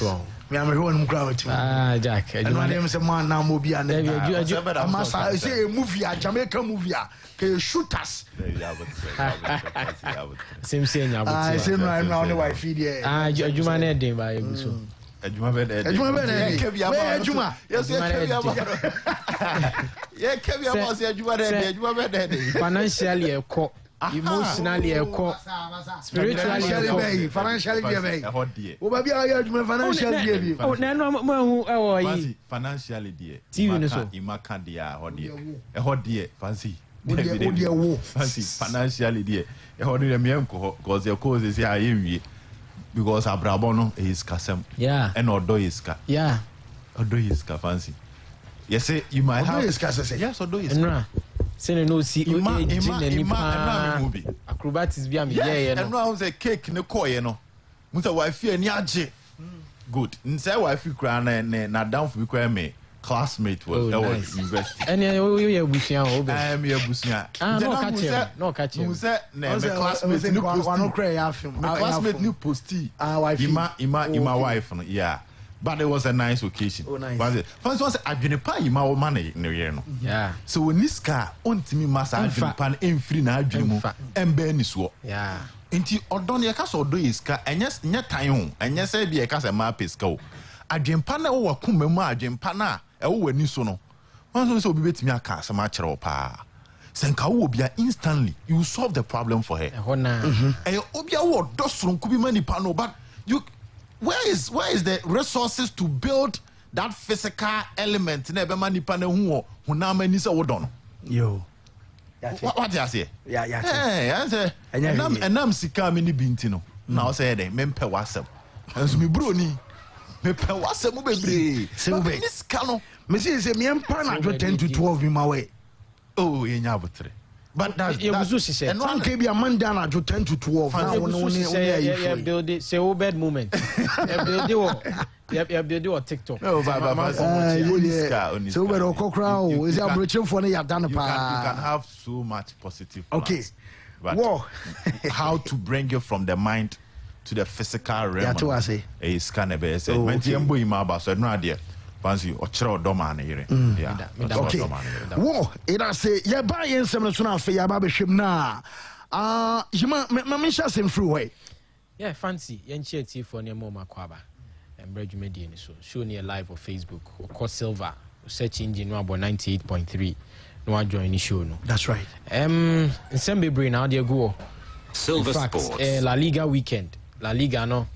Sent Najibe Bia. Unse over last week, you had 3 major European leagues no more almost started. Top 5 you had 3, you had England, you had France, and you had Germany more almost started. But a J-Bo, but that is the La Liga. So I heard La Liga now, a lot is being said about some clubs, especially for Barcelona, less of Real Madrid and then Atletico Madrid. And also even newcomers, Girona, Valladolid, there's a little or less being said about them. But straight away, Ura La Liga, you could see, sir, it's a league of almost 3 clubs, and I say it's almost dominant by 3 clubs. In the last decade, you have 3 clubs or La Liga, no? Barcelona, Real Madrid, and then Atletico Madrid. Now, narrowing it down, say the tag of La Liga being a 2-horse race, no, best stay and then you ask yourself, say, who will cause a stir amongst the top 2, no? So, who will cause a stir amongst the top 2 are in Pain, it has been Atletico Madrid, Obe rem between Barcelona and then Real Madrid. But a lot being said about La Liga, no, Barcelona. Obviously, omunene, omunamda paswa, economic levelers. Ube huna se chocolate bi da baby yesi ton di ajiska. Ube hu yesi tra grass bi. A whole lot of things have been said about team friend Barcelona. But then, Mr. Tiefri, Atletico Madrid, and how they can come in as a title contender between Real Madrid and then Barcelona. So me and share say Madrid and Barcelona.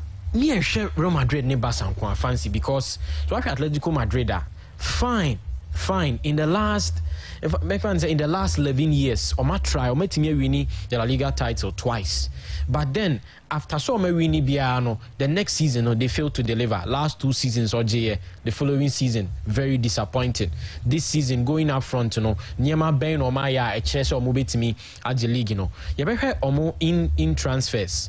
Oma sign Nahuel Molina from Udinese defender. Omenya Samuel Lino Onoye forward on the low.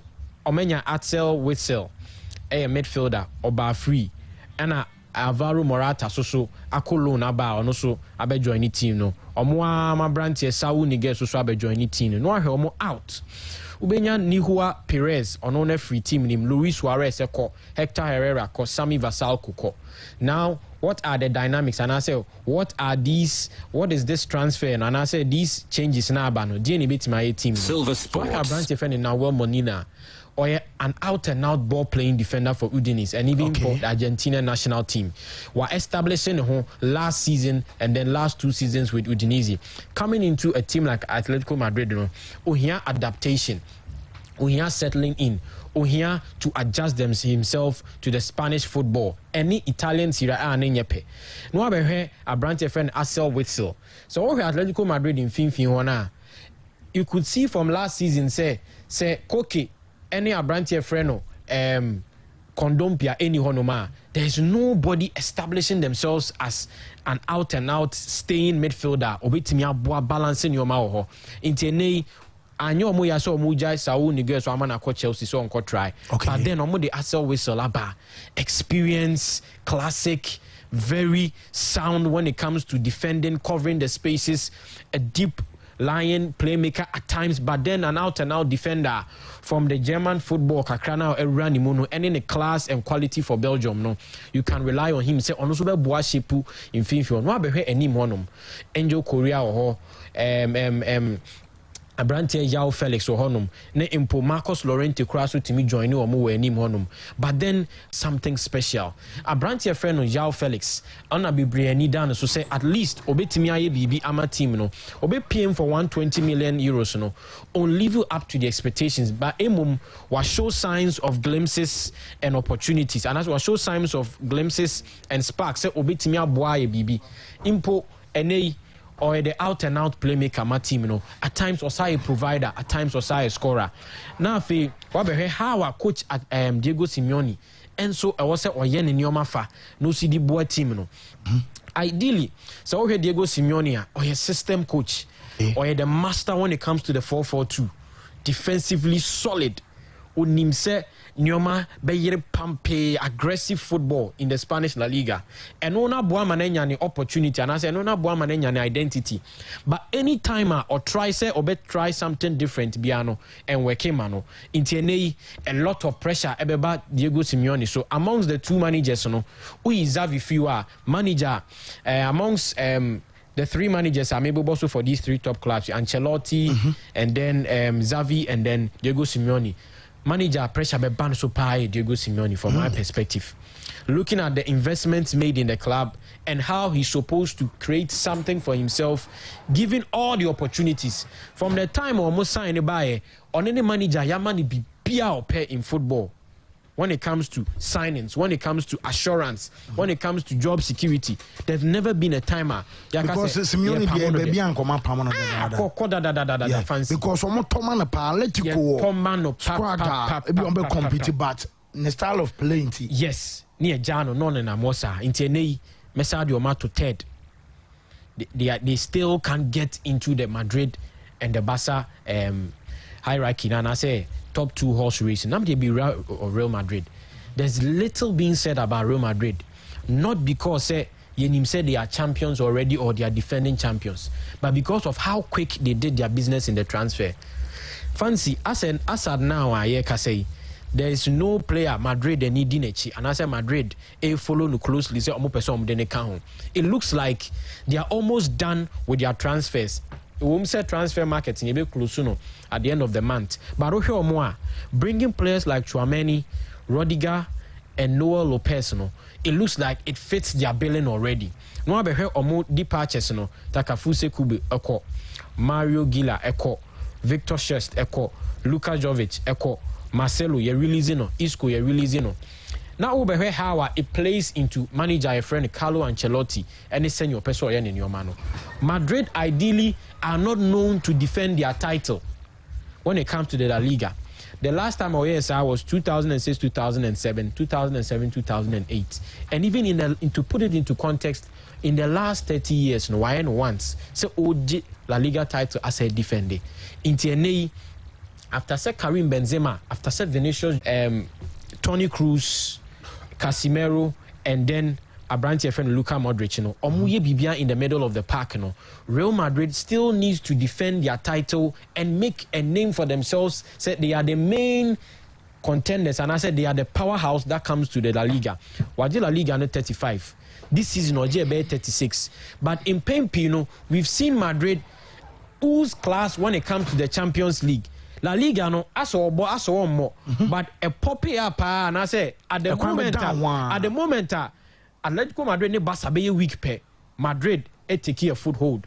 But then over the Champions League now, born with so much class, spirit, and excellence now. And only the own shut down writing of Bibi. But La Liga no, the moment Madrid best at your struggle be they will cow out. And I say, Omube you many at their 2 Champions League in TNA team a friend of Real Madrid. Almost be the second most pressured club. And I say amongst the top 3 omona pressure be ball musu yi pa. Na me di sin na me di aba Barcelona. So I heard Barcelona. Say na me ka no. Say na ya kan nyoma bi ya form no. They still have to deliver. Off the field, they are creating so much noise. Oma sign 5 good players. They are yet to register all their players. Omo activity, economic levelers. It looks like Omo ya nyoma be brave just to make things work for them. But so her last season, Xavi showed sparks of brilliance. It drew maybe Barca were consistent for over 7 games, no Lusuye for over 4 games, almost 4 or more. So it looks like it was almost working. And a due a chain in your massage guye. But we have almost signings, no more transfers or Maya. It puts them in a position to challenge for any club in the La Liga and import any club in Europe when the time be. Because I have Robert Lewandowski, aside Ronaldo, Messi, Salah, he's one of the most prolific scorers in the last decade. Washego, almost 30 goals plus in the last 6 or 7 seasons. He puts him there as a natural manner. Obitimaya Jumana Momo. Now I hear Abraham TV friend Rafinha. So I Rafinha, he's shown a lot with Leeds, but coming into a big club, can he replicate those performances? Can he perform above himself and fit into the Barca system or a Brazilian? Nyoma bit me a favor no. Yenim how a Brazilians be rabas a set up nima or musi establish mobo. Now again the reborn and I said the rebirth of our brand friend Ousmane Dembele. So our pre-season he was the best performer in my opinion for Barcelona. Alongside Rafinha. Yes. Cause how now usi far ball or down any home left, right wing, left wing, scoring and assisting. It looks like say Abrantieno as are finding the feet or bit my boy team in him. Now if you have the middle of the pack, last season, Abrantie Pedri because of injuries. But again, Francis and they say, oh Rabasa team in him, he's my key player. The player to watch this season is Pedri. Pedri after Kakrana was Fiano with Barcelona, and even the natural stint Obenya with Spain, Omoko Euros, almost Olympic Games, no. Utmuse boy, no, I had tried and tested enough, and they will be real midfield setup nima. And you mabe Tonkai, I'm a team friend of Barcelona. Intene, semi be we na me shisha. I still see Real Madrid defending their title, even though it's dependent on some variables. Provided they start well this season, Madrid will defend their titles. But at the moment of a rough start, Barcelona will capitalize. Now the Barcelona babe second. Also, it's dependent on how they register, how often, and I say how much they can register these players on time. So get them register Jules Koundé. Yes. Yeah. Who is a key player needed at the back, fancy. Because the Piqué, no, na Arousal, no. Fine. Piqué will experience will be but a bedroom maybe no fancy. Ahoɔden ebe emre ebe form into be here Jules Koundé so be ba be sim no adapt it quickly no what fit it into the system of coach friend Xavi no so etimi aye bibi depending on how or mobile register in term of be red team minima or mobile injury free no at least Barca 2 top players for every sport, and it's ideally perfect for them to mount a title charge into a name the mobile 2 second. The Atletico Madrid better third. Okay. But at the moment, at the moment, Madrid benya 4 start, no, Barcelona will come in as champions. Whoa, I go better La Liga than an affair. I got stories. So my message is in a bit. So bit. Yeah, fancy. Yenya La Liga in oh, okay. La Liga and the fancy Barca will come in quick. Yeah, Barca to win the La Liga. Barca La Liga straight away, sir. Yeah, that's what I see. Yeah, you bet you won't be precise. Madrid second, Atletico third, Sevilla fourth. Despite their false start, I still think they will bounce back. That's what I think.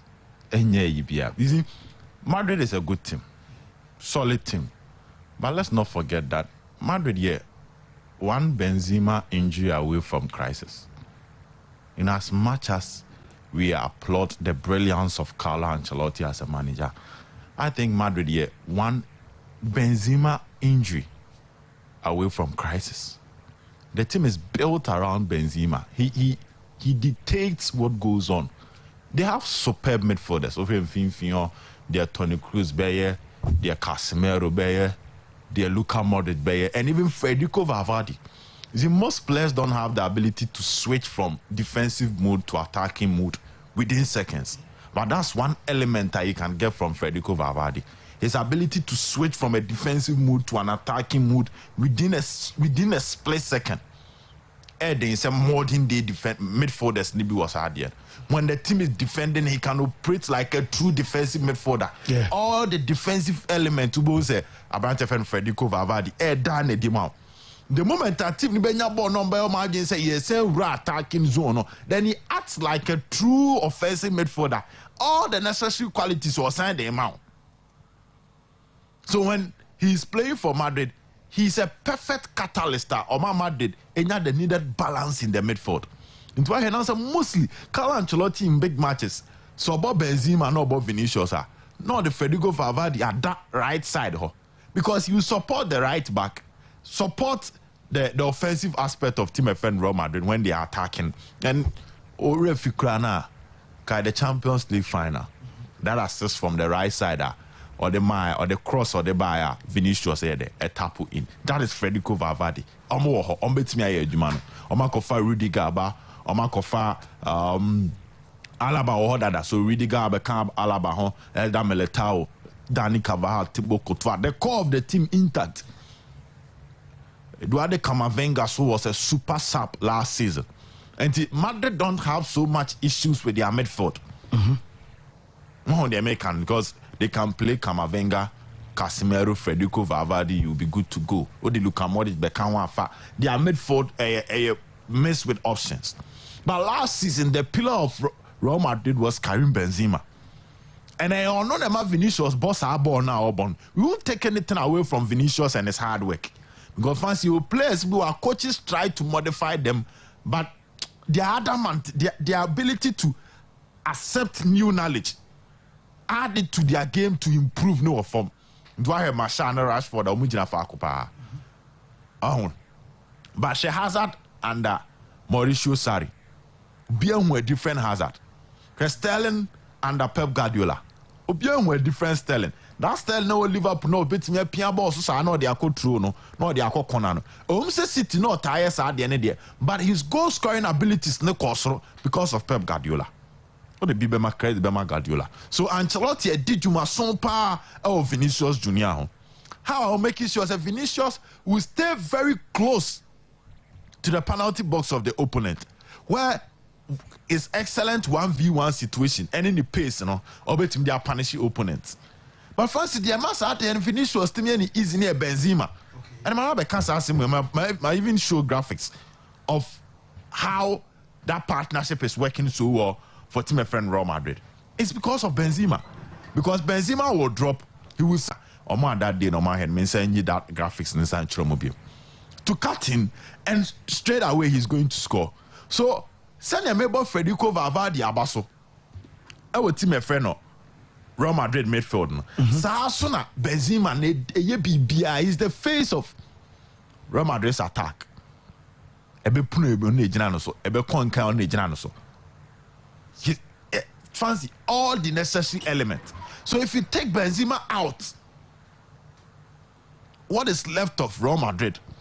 Yes, I did. And Kahoma, Eja wom, but Eja no. 50% confirm the threat of Benzema. So only psychologically affect other players. Of course, this is what I was talking about. He drop off, pick the ball, and Benzema drop it off. Oh, yeah, center back. You focus on Benzema, then he cut him for Vinicius. No, Vinicius are on the pace. No, we're tears watching. And I understand between so many occasions. I understand and I grow between on Vinicius, yes. But defenders in to me. No, it's very difficult to stop because check the other screens is here. So the initial position of the defender and now 0 were on, but he followed Benzema. The other black arrow nation. He followed Benzema. So by following Benzema, now the back line instead of 4 now I have 3. And I'm saying Vinicius was excellent 1v1 situation. So Benzema be answer Obechama Vinicius.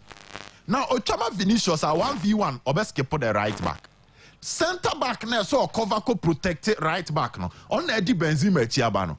So the moment Vinicius kept the right back, Abeka on any goalkeeper. That is the kind of understanding. But if you take Benzema out of this, there are few Real Madrid players with the needed potential or drop up at center back. So they can have 2 versus 1 up against Vinicius. So that is what I think. Barca, honestly speaking, they've built. And after a year, on paper, as it's on paper,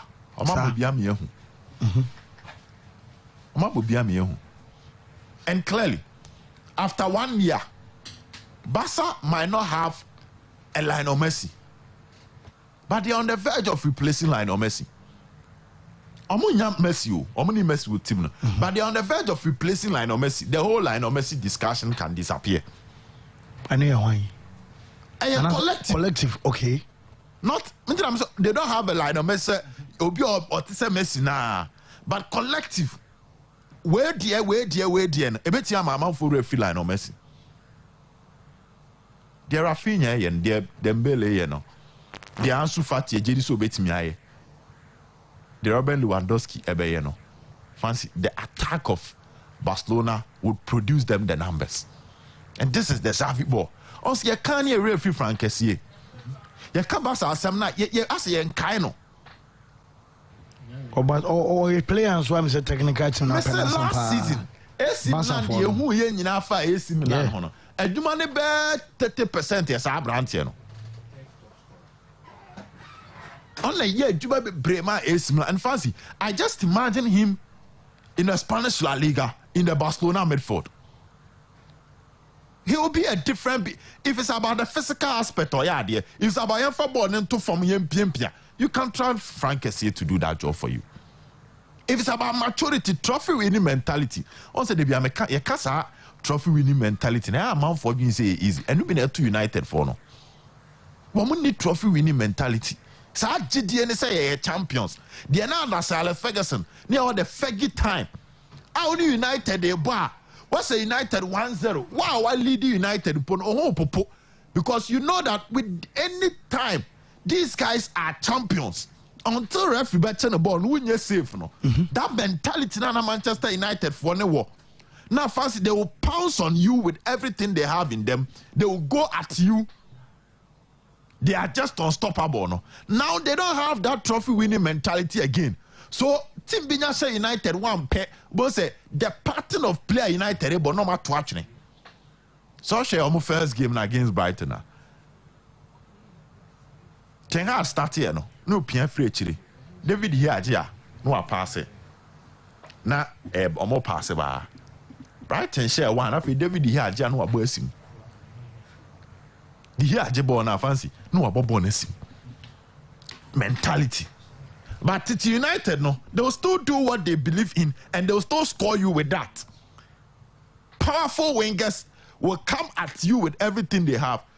And no more for Phil Jones. On you know, bear 8 defenders say Arsenal. It was the mentality. And here I cut trophy with the mentality, baby. I'm on football, it deals with massive pressure. Football and the pressure and umpire.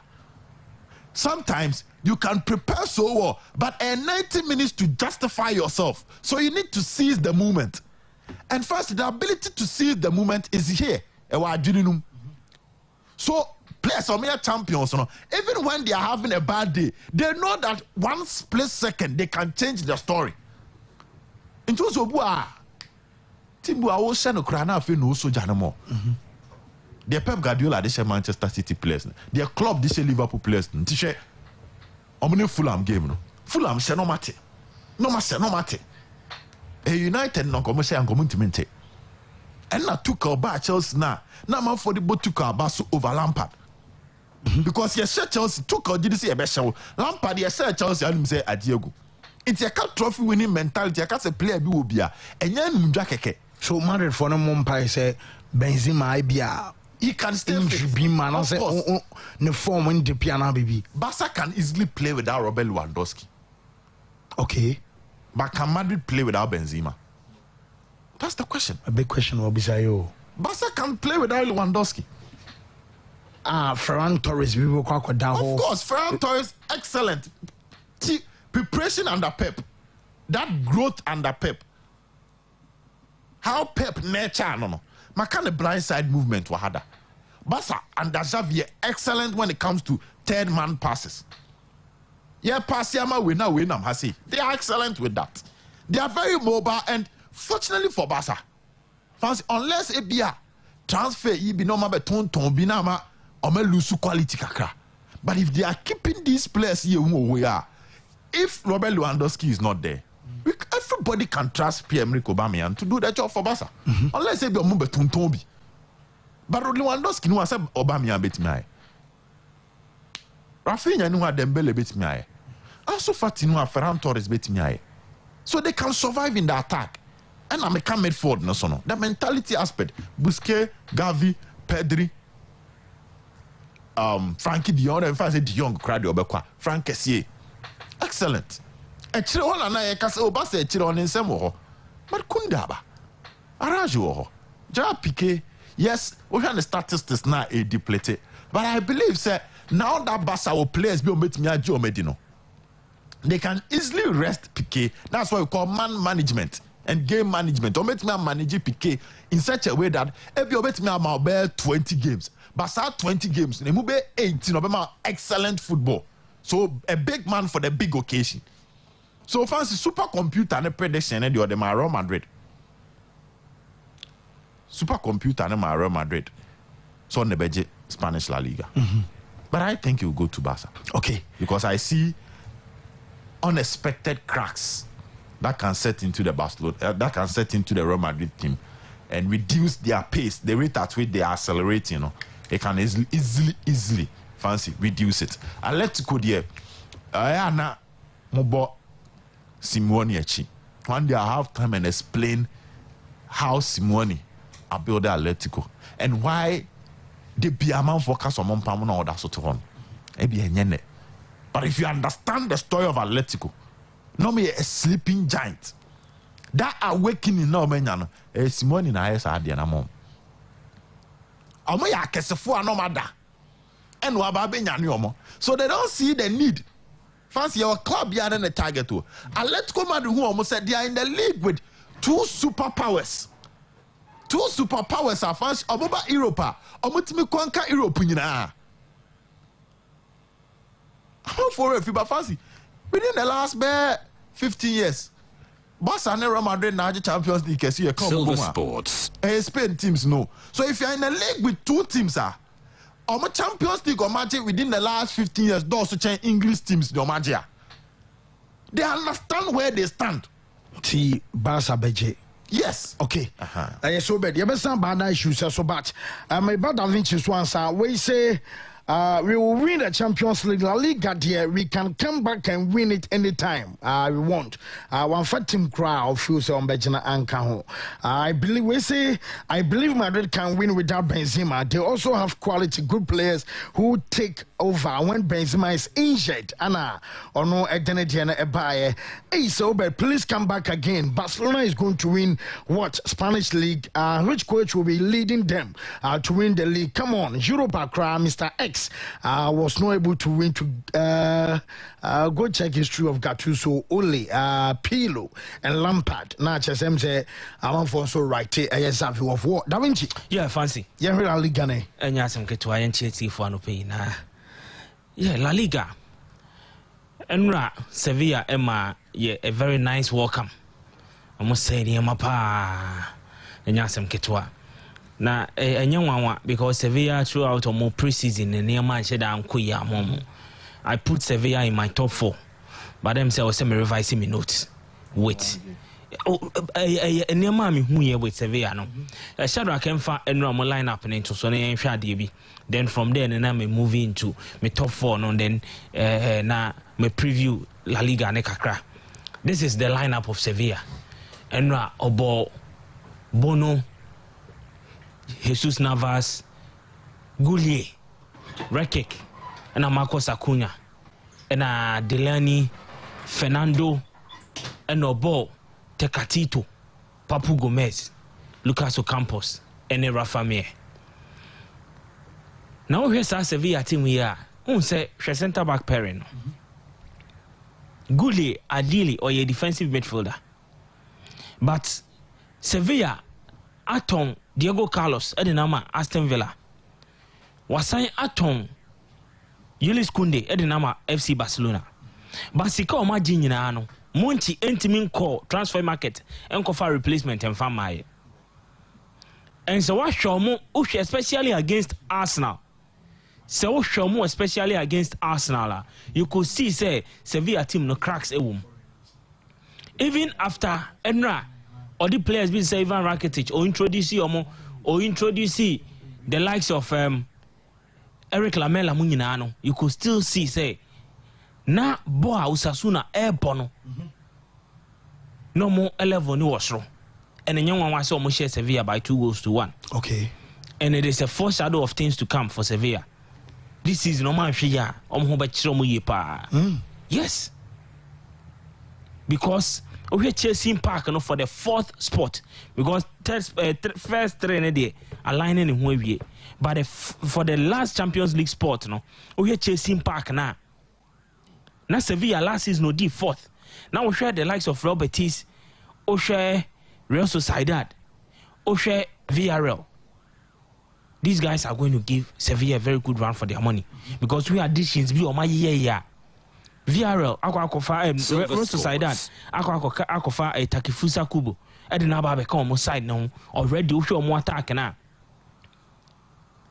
Ejirem, we show more attack now. Omo number 10 no, Mikhail Oyarzabal. And then they are adding numbers there. But Sevilla losses they've not been able to replace them. And until the transfer window no be close on September 1, no, Sevilla here say making additions. Because against Arsenal, you could see say cracks will team especially on the defensive shape, no. And then you say within a few minutes, Arsenal with about 20-something minutes, Arsenal show more 4. And no movie. Fine, you might call it a preseason game. But preseason game, then one are translated into the Hun and Rano. Because Enra, Shadrach can fast start and so with the exception of possession as Sevilla fire, because you know say it is something that is evident with Julian Lopetegui. Nestala Obo. Sevilla 65% of possession as compared to Osasuna 35%. But they have shots and then shots on goal. Shots 12 for Osasuna, 5 on goal as compared to Sevilla 10 and then 3 on goal. Passes completed, you expect Sevilla benye biache, but even expected goals. Osasuna they are 1.4, Sevilla 1.03. In the end, match in the Sevilla shot just 1 goal. And it should tell you how baby as you see as Sevilla ejina even saves Crano. Sergio Herrera, no ye Osasuna goalkeeper, or ye 2 saves as compared to Bono. 3 saves are Bono ye. In the next no Crano Bono Crano he kept Sevilla in the game. He kept the scoreline respectable. Okay. And it should tell you says he see no baby as Sevilla drew ne there. Oman nya anto to niema amfa pieces bi ama me kan mo team ne ho a niema ebetimi aginsemu ama Sevilla. And Osho Sasuna the last 3 seasons Oman finished 12 or higher. In say Oman di 11th at least Oman timi eba be di top table Oman timi ba top table ne mu. It has been a respectable place for Osasuna, and then they are building on it. But for Sevilla, they need to go and then come back again. Also, Mubura transfer market no more pay players. Okay. Now, my top 4 no, may the FC Barcelona eto first, Real Madrid second, yes, and Atletico third na Sevilla. But now me Sevilla free. But my top 3 they mean Sesano. And I should say this goes by me saying my predictions. No, it is devoid of fanboyism or any attachment to. And you say be our support Barca. No, and so Obed can send be brain many arguing with Madrid team. No, last season no can say Barca share Madrid 4. But for Barca share Madrid no, it was a Madrid side and a Benzema Mobi. Anytime a Benzema a free Madrid team ni no Madrid disjointed attacking wise. But I say I mean also be the message about Obed. Ima or say. Where Shadrach Nana Yao Dankwa, the message in or say, last season Madrid scored 80 goals. Who scored that 80 goals? If Benzema's 27 is subtracted, Barcelona last season scored 68 goals, and you are talking as if Barca's attack is dangerous without Lewandowski. Last season we all saw what he did. Until Obaswa said we Benzema 27 free goals. But Benzema. You 27 craft free 81. It still gives you 53, which is lower than 68 Barca share, you know. And let's not forget the Barca assign the attacking pieces about the team we say because team are over first ne Ferran Torres and Dembele na Nebo at the time Xavi buy, you know. Even at before Xavi, your players are not mobile. Ubenya Braithwaite, Ubenya Luke De Jong. Ubenya, the other guy, Memphis, and the main stay when it comes to attack for Barcelona. And Omokofa, Ferran Torres said in by Pierre-Emerick Aubameyang by Dembele so recover from injury. Until at the point near Dembele, Ferran Torres, and Pierre-Emerick Aubameyang. Now, Ansu Fati, let's not forget why you will say recover fully until I say I'm back. And when ya Rafinha, Edna Babekahun. What's Robert Lewandowski? Arguably the best number 9 in world football right now. And now Barcelona a lot of attacking options. But don't show Madrid attacking options now. So Benzema knew why. Last season, so now Benzema knew why. Now look at your now. Say Vinicius Junior anywhere why never. You can talk of Eden Hazard, but Hazard ain't reliable. Hazard actually say ever since or call Madrid no, the career not taking nosedive. While Chelsea or call Madrid, no, he cannot stay fit. He cannot play 3 continuous games. On to me more 90 minutes into Asomiensa. Oh, Madrid. Okay. At a point, Madrid, but on the right hand side of attack, you know, they are forced to play Fede Valverde, right hand side of attack. Only what Rodrigo and a Babebo. Silver. But Rodrigo knew why. Madrid at Chelsea, or to mean trust Mariano Diaz. But as a Madrid, and so there be a right or more for him, but. Omo be pretty surprises. And I say, Obedeka say, if Benzema ni ho, Sisi Evans say Benzema at his age, and Benzema just at the point Otiminya cramps, Otiminya hamstring injuries. So Benzema ni who will be the go-to guy to provide the goals, to provide the assist, because the Madrid Benzema ni Madrid team anymore lack that attacking spark. Okay, so because he's the inspiration, the attacking inspiration for the Madrid side. So who the Barca beje? Yes, Madrid beto so me. Now let's go 3. Okay. Well, so but you remember a bet to a moment and so but before minim my other issues bu or kakra bi na memro bedo na da vinci na me bet to a moment no. Bisa updates no. Man you for no. Yeah, man you for no. What it means is that Enra it's established say Kodigapo SGE ne representatives verbally or Manchester United I agree. But the SGE for ne can say omon train na PSV for ombo Champions League Silver Sports qualifier no and I say playoffs ni wie omo wie na officially o must submit a bid from me grapevine sources and I face so Frankie de Jong of Manchester United and then Adrien Rabiot also Enra and Omoko agree from the grapevine sources the trusted source United no. Frankie de Jong Ebeba Manchester United. Okay. Osaka Ronaldo ni baby ako. And only there personally I feel say the baby won't come later. Then Adrien Rabiot the so I agree personal terms. And run John Meto ko wie bibia nti hopefully by the end of this week, by the end of the coming week, Adrien Rabiot be Manchester United player. Fancy. Whoa, so bad. Yeah, fancy. Napoli bit me free top 4 now Italy no. I'm a show my bishop. Napoli bit. But Ibinya Milan Inter. No. For Milan, seriously speaking, Kessie free but it's still solid enough to compete for the title with Stefano Pioli. Milan, fancy this it. Milan Nekuta the youngest age in terms of average age among the teams near J league in the top 5 leagues in Europe. Milan Nekutane there, that was 25 years, 337 days. Then Bayern Munich, Manchester City, PSG, and they know try to Real Madrid. So Milan were a very youthful side. They still have the materials to compete for this season, even without Kessie. And that is for Milan. Uko Juve, yes. Chiesa this season is expected to be much fitter than last season. When Chiesa is fit, fancy a different story altogether.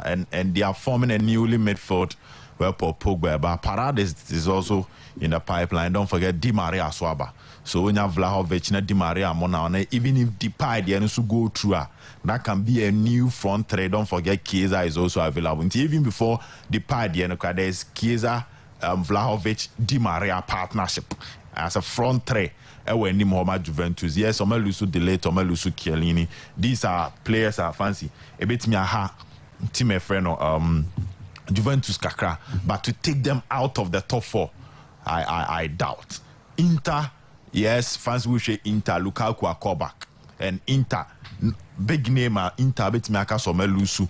Ewo mu abeye Abranti friend ebia Ivan Perisic nebia because so a big name kakra Omelusu.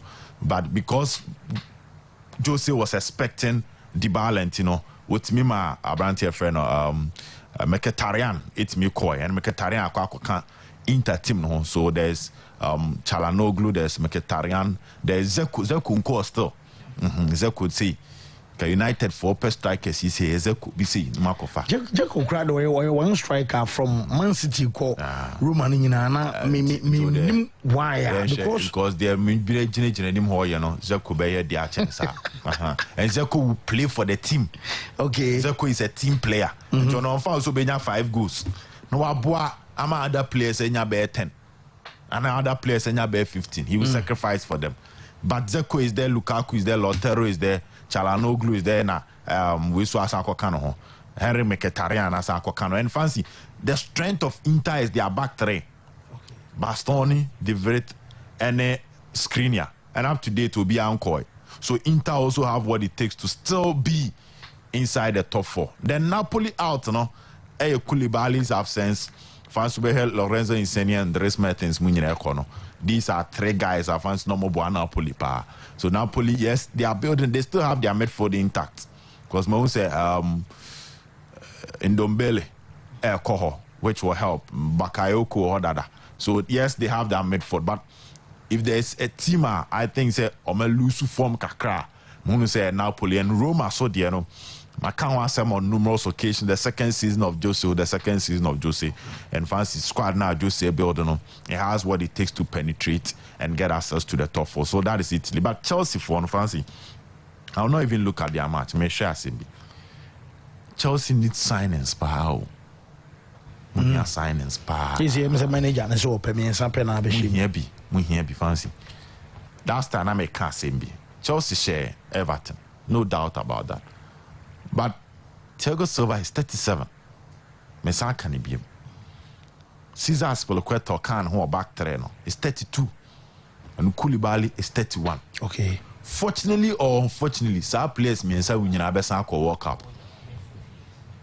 Fancy. Some players mean say we need a best World Cup. It's Kebianka World Cup period na drew a fancy so 30 for fancy. Omonti o ma home no. Never so omonti o ma home kakra no. Omunina also be World Cup. And omuni the pillars our Chelsea achiro. There are other players who can come in and do something, but we need the pillars. 37, 32, 31. And on Besanko World Cup. Good.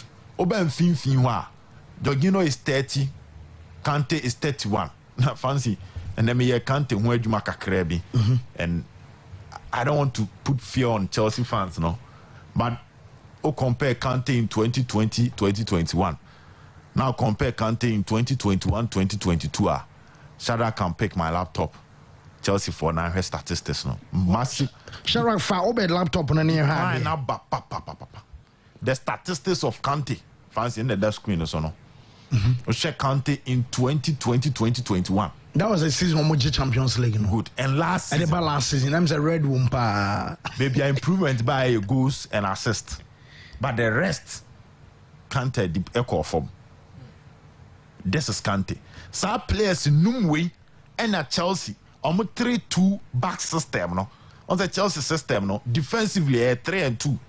2 as double pivot narrow in front of the back three. Not 3 no way chiro. Now I'm gonna say 2 narrow in front of the back three. Now right wing back and left wing back no. And that's why I'll check it Chelsea assister. Who Mason Mount we are.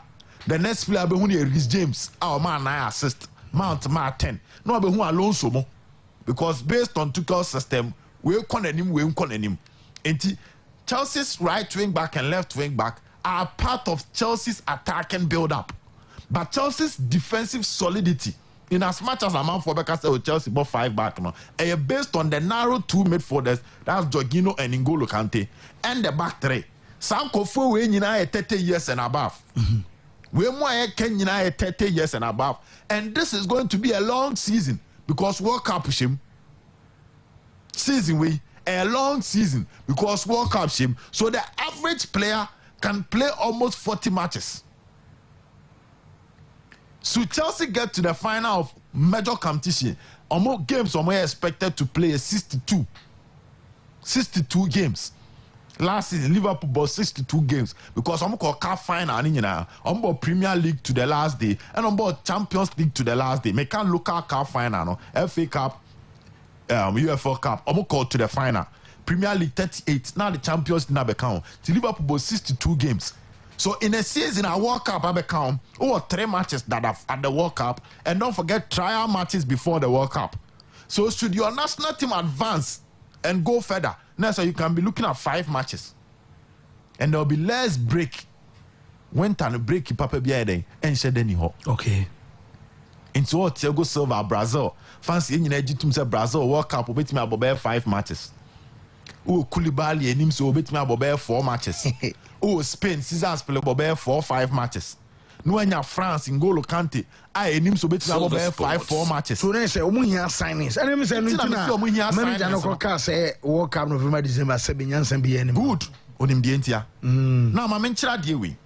Last season Chelsea first 18 matches omunya 38 points. Last 20 games in the Premier League about 38. The first 18 Chelsea had 38 points. Fancy last 20 no Chelsea had 36 points.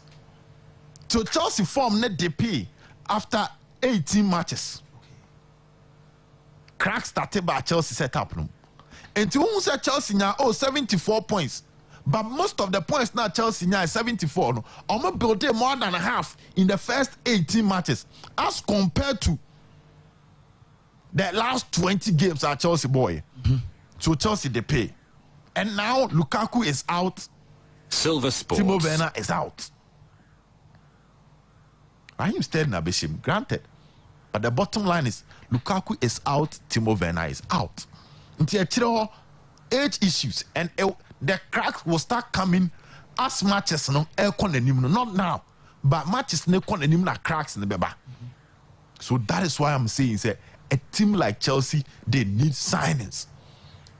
They need signings. Into me take the pie. I've always wondered this. Then I may catch him madam say Chelsea now per Rafinha. Chelsea now per Dembele. When you're more the pie that means you accepted that you need a winger. The moment I call Rafinha so now I call Dembele so Chelsea win your winger. So why is Chelsea not going for Memphis? The pie. Why are they not going for him? I understand yes. Likely say Juve. Metis assess fans to make so player system maybe the style of playing might not fit Chelsea there. But clearly, this is a player you can on a very good season you are guaranteed close to 10 goals. Assist to bet me about 7B. So a player and the goal involvement can be close to 17. Born in 9. Yes. So I'm wondering. Memphis now I know Chelsea for na corner because Rafinha there no be ma attacking side no. Memphis no so be this agro ni be eden e the amount. You talk about Frankie de Jong. I was so glad me say Chelsea per Frankie de Jong. They need such a player. And I had Aubameyang. No doubt about that. They need Aubameyang badly. A front three, you have Aubameyang, experience, maturity. He's a former Premier League top scorer. Of course, Spain when good when he must you. I said 12 goals for Barca. So Chelsea fancy they need signings. A chiro in fin in 10 wakakra any anymore. The manya sa matches ne kon anymore. The cracks will start showing into my Chelsea. Okay. Well, yembra better moment no so em say ye brand ko. Na what da when chidna so kan there. Yeah, I fancy quick brain munti. Chelsea ne Tottenham game na pese me hwemu kakra. Nti we be 1-2 minutes be ne ye Silver Sports. Over that can be brave and Chelsea or more problems near evident. Enim hono they need numbers. And it's 3 hono so no. So we Chelsea any Arsenal preseason match na. Who say Juma wo ye pa Koulibaly. Be 20 minutes no start it so Americana Arsenal nim ho boys no Gabriel Jesus modini tu no. Or start it so what so. Even against Everton. Once a game no amoy no mo ye ni frame because onya cramps kakra. But likely say Ochino betimi abo. Now Shadrack Kemfa Antonio Conte Silver Sports system now bono and to we say in Shadi. On the Conte so boy similar style to the Chelsea Airborne. Yeah. Yes. But I dear back say or no Tottenham team or the mo pass. But I dear yen say or start so pass definitely obey say oh pressing. Yes. Now our aggregate you and as we congregate you center ho shadow akema the next image no obe boa wa no o press no obe mo boa no won fifi so on the wa no ti wa boa no won fifi ho e mean say ema ni spaces e wide areas no in the space ni nya ba pa and one player we suit Conte system we say e Tottenham Dejan Kulusevski. Yeah. Oba Tottenham no numbers are dem man no. Shadrack Kemfa and stars nibi. We say in heat map for Tottenham last season in the league. And let's not forget so no kwano wa mantem. Wa mantem. Ba wo hwe na and wo players e wo ma another player Conte san using the power Ryan Sessegnon. So 2 players we say. First game who so pa. Yes. Because of system no. And one senanka Tottenham e compare that Liverpool player or Luis Diaz. And no man no mkofa Kulusevski. But do hwe Kulusevski any Diaz kra no hwe omo statistics on average only goals and then shot on target. And I take counts and Luis Diaz to Kulusevski. But eba assist ni ade Shadrack Kemfa sa images na Ekwanya Kulusevski efa so 18 years exploit spaces. Say onya ni dey wide areas na omutimi allocating wide areas na. The what means allocate players and more assist no is superb, and then the movement and the vision on the pitch no. Idea ba ko and on say first game no. Onya a lot of success against Southampton. Say on Ochina Sasa nebeko next omu locating no spaces. He has that intelligence, that football brain. So bet me allocate players in spaces on bet me as go. Since I was say Chelsea, particularly Eba Dejan Kulusevski, so China omuti monitor ni ye panya sa obema e Chelsea pa. Whoa, so bad. I fancy Shark can pick it laptop na first code ne da so. When he players to score. To the on zoom in a kakra and the code ne so I send you okay first code no. We have players to score and when I fancy. Me can't say players Marco enumi boom na Sadio Mane to score. Then you look at Haaland to score because City odds no fancy na many said danger home. But na Haaland the at the time I'm here code na Haaland the 1.46. From no, but they change City there no. Na City there 1.12 billion. Yeah. 1.12. I went in for Haaland. That's will be a win is as a City bond of no, City win over 2.5. Okay. A City win over 2.5. And so make me more 3, 4, 5 crap. Make me have the 3 goals and above. Now Messi to score because PSG there no me shame. I'm trying to see PSG. So I also went in for Messi to score, Robert Lewandowski to score, and also fancy Nabasa odds no. Nina from to second code ne krana mayena. I decided to do a combo option for teams no because Barca the end of the annual over what's the goals account send a bit pager odds and the last person is Salah. Fancy Salah to score. And this our code near U1 EAAAB15. About the code name man for. The screen is U1 EAAAB15. Next, any mean shame code on the players to score. Amount 7.73 odds. Our bet way. Tishanon so U1 EAAAB15. Yeah, fancy. Amount 7.73 odds. And then here we 1,000 be to each and on the way more dear fancy. There's another option because but that one on my new code because there are second list of players likely to score from these teams. But you know you have to trust Salah. Okay. I still trust Salah because Crystal Palace match and it won't be easy for Liverpool. Crystal Palace will try not to lose a back-to-back. So they need to dig deep before fancy they can do anything. Now, second one in the death screen is on. But as a winner, they're not Salah anymore. Win Salah. Seven, no. Aye. No, Salah is okay. Benzema, Mane, Lewandowski, Messi, Haaland. Oh, yes, me Salah. So all the Salah. About 7 odds. Because odds now so change. So change. Yeah, so what the Uram now is how the Mohamed Salah account. Oh yeah, Ubo in Shimana for the Salah account. Benzema then here. And later, and so can you know, can odds into can 7 odds as but fancy these players there, the kind of matches no more bono. The likelihood that all these players can get a goal. So fancy players to score. Sometimes you need to look at the match now. But the possibility of the team scoring more than one. Say Chelsea Spurs. Say all the Salah can I don't quote 13.22. Yes. Because now me the 10 to actually. And I may expect to be 130 be. Until we win now, me match. Then fancy a scanner medium on Silver Sports. Now, fancy one other thing that we must all know is that when you are doing the players to score, look at the opponent. They say City the bomb what say. Mamen fan say ma almost say all the Salah can code no sesa ebeye U1 EA B3 B4A. Okay. U1 EA B3 B4A. Yeah. I know you say all the Salah. About the count code no sesa. Yes. Lukaku the end win about 3. Inter can score more than 2, but the match I need to look at. Intiema Italy for them first match in the Omobo Wikwan Nia Inter Bebefi. On the AC Ubeka so Rafolia Nina Munya Botre, Roma Tammy Abraham Munya Botre. We'll get to the stage where the Tammy Munya and Eba Beckham, but let them play their first game and let's see how it goes. On the Benzema and Lewandowski there's the super cap normal boy. No? So we have an idea of the Real Madrid setup.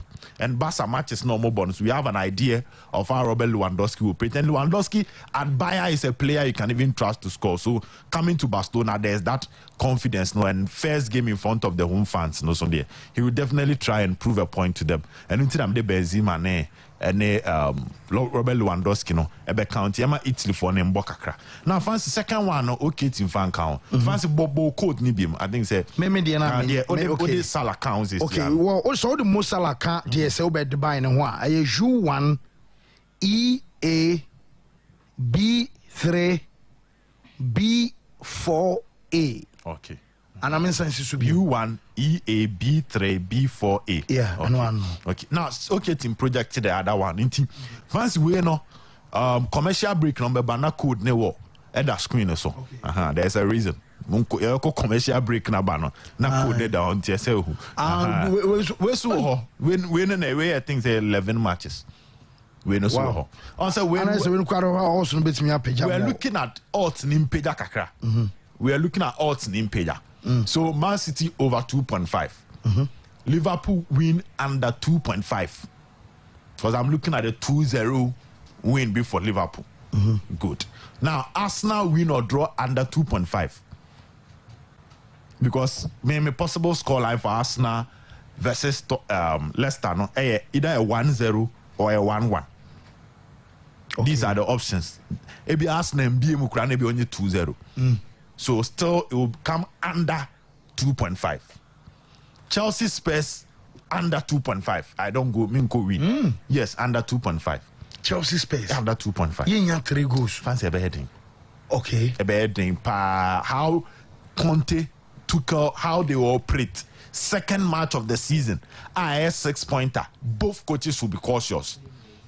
So say all guns blazing. Say Bramesona membra also. That is my analysis. Bramesona membra also young nimbre win fancy. Where we need first match. Wow, be lose no. I bet when you get to the stage where the two teams have to battle for maybe the top 4 or the title. Okay. So second match of the season, Silver Sports. Win Bebem Krebe margin. That's why I'm uncle for win, but I'm going for under 2.5. Aston Villa Everton also under 2.5.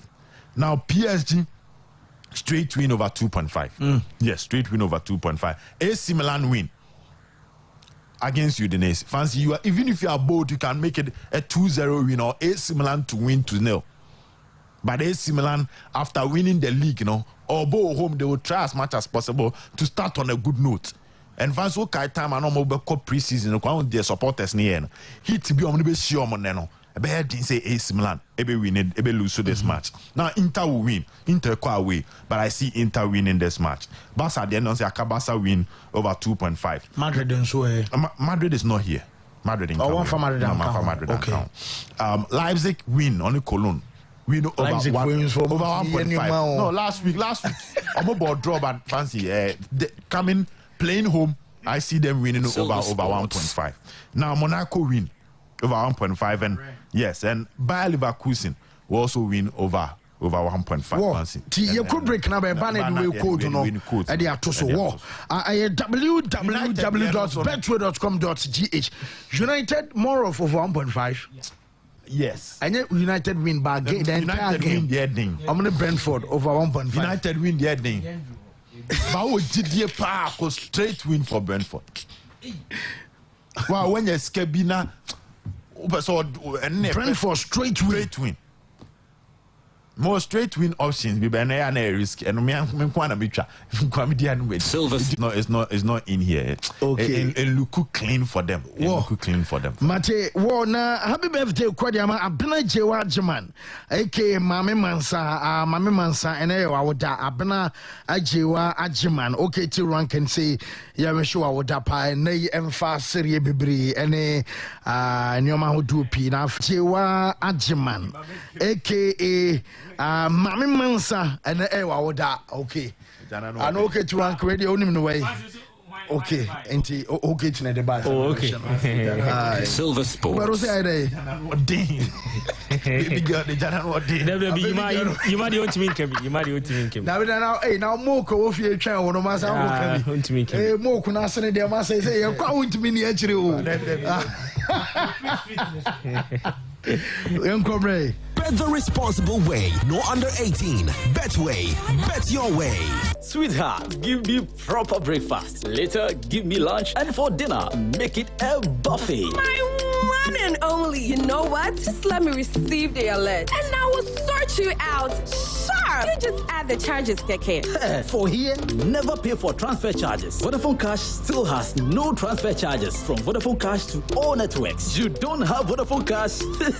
What the cash? Yes, you don't have to pay more on Vodafone Cash. Switch now to the correct network and save. Only e-levy applies. Dial *110# to send money now. Vodafone. Yenina ya football fans papa. Naso sports afu from you ho ameni di ho yie. Ti say tennis any basketball. Yeni ji semne say Betway mobile any online sports betting and the sports casino games, bet games and any keka ho bebre. Abom platform no so obetimi atwa ho bet. Every football, roulette, esports, kosi horse racing so. Se obetimi abeti e wini ajusika amunmu ho ahyehyehye. Wo mobile money so. Ana ye de befa EFT so ato bank account mo. Call www.betway.com and ya na tiwagro. Kaina bet wo nyansamo. Uni fiedu nwotwe a entwabi. Betway. Agudie no huduntra. Gaming Commission of Ghana and Sashase.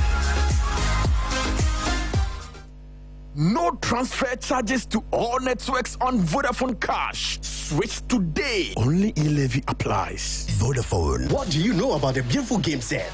Your day inside for life for sake of style. The Drip Shadows, debate and fantasy league, Chale, we dey break down the stats, even to the MVPs. No else, so go get W. Showmax Pro get news for you. Football season, come back live and loaded. Watch the Premier League, La Liga, Serie A, anywhere for any screen talk. My people, stream the action for Super Sports live on Showmax Pro. Sign up at showmax.com. Sweetheart, give me proper breakfast. Later, give me lunch. And for dinner, make it a buffet. My one and only. You know what? Just let me receive the alert. And I will sort you out. Sharp. You just add the charges, Keke. For here, never pay for transfer charges. Vodafone Cash still has no transfer charges from Vodafone Cash to all networks. You don't have Vodafone Cash?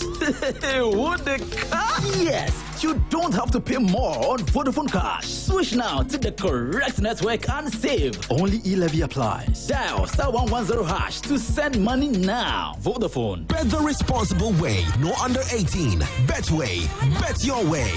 Yenina ya football fans papa. Naso sports afu from you ho ameni di ho yie. Ti say tennis any basketball. Yeni ji semne say Betway mobile any online sports betting and the sports casino games, bet games and any keka ho bebre. Abom platform no so obetimi atwa ho bet. Every football, roulette, esports, kosi horse racing so. Se obetimi abeti e wini ajusika amunmu ho ahyehyehye. Wo mobile money so. Ana ye de befa EFT so ato bank account mo. Call www.betway.com and ya na tiwagro. Kaina bet wo nyansamo. Uni fiedu nwotwe a entwabi. Betway. Agudie no huduntra. Gaming Commission of Ghana and Sashase.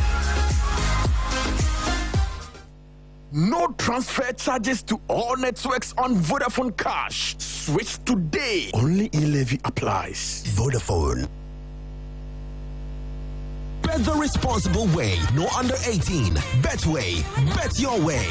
Yenina ye football fans papa. Nanso sports afoforo mi wo ho ameni di hu yie. Te say tennis any basketball. Ye ni gisem ni say Betway mobile any online sports betting and the sports casino games, bet games any ne keka ho bebre. Abom platform no so a obetimi atwa ho bets. Every football, roulette, e-sports, kosi horse racing so. Se obetimi abet e wini agiusika amunmu ho ahyehyehye. Wo mobile money so. Ana ye de befa EFT so ato bank account mo. Call www.betway.com and ya na tiwagro. Kaina Betway nyansemo. Uni fiedu nwotwe entwebi. Betway. Agudie no huduntra. Gaming Commission of Ghana and Sashasiye. Silver Sports. Wo, yebe fie straight na fe yaba beto aso e de free ona. Piero se bibia ye okay de. Oh, fancy bibia aye kama adom so ho ye. Oh, kakra. Because as a week we mu no na say enyema nhyeda nkoyi kakra.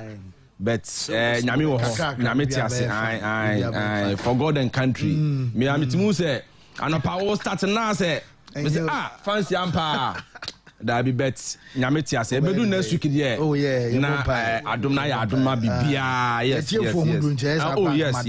Eja untimi ntrase na utifie so a ohodi kakra na wanyala abesent ni nyina enra so obed so no so enra after program na o say bet me be adwumam and I'm say hey obi a wo yare a utifie wo say wo be adwumam say nyo ho keka no say wa ma adwuma. That's right. Yeah, etiefo ho donti wo ene jeni de na wo ene sura muntari update wa ha media man so update ewa ha Omar Basiru Oba Kotoko ana Oma ewa ha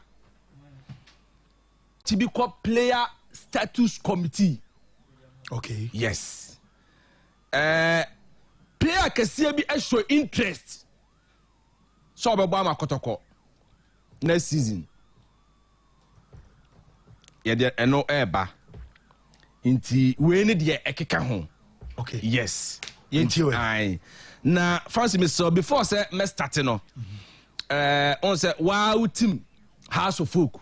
Be dem so mfatim bia me hye me Kotoko ne house no de o de kan was na. Umpemu bia. Me Chelsea na Judy. Okay. Silver Sports. We second edition of Phobia Supporters Gala no. Eno baso.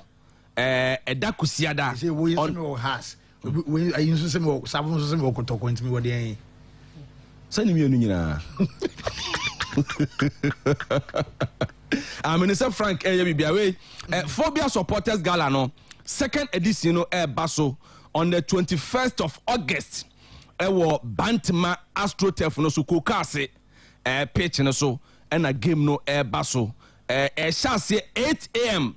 by 6 p.m. there na dwumadi ni nyina no etimi aba na wieye na we mu Bernard Bongret ne just any supporters na aka ni nyina no yes Makati Phobia mo na organize sa enema we ntino fans mi say duru a o se nyina no yetimi ekota o mo yem fan nsem no enhya ase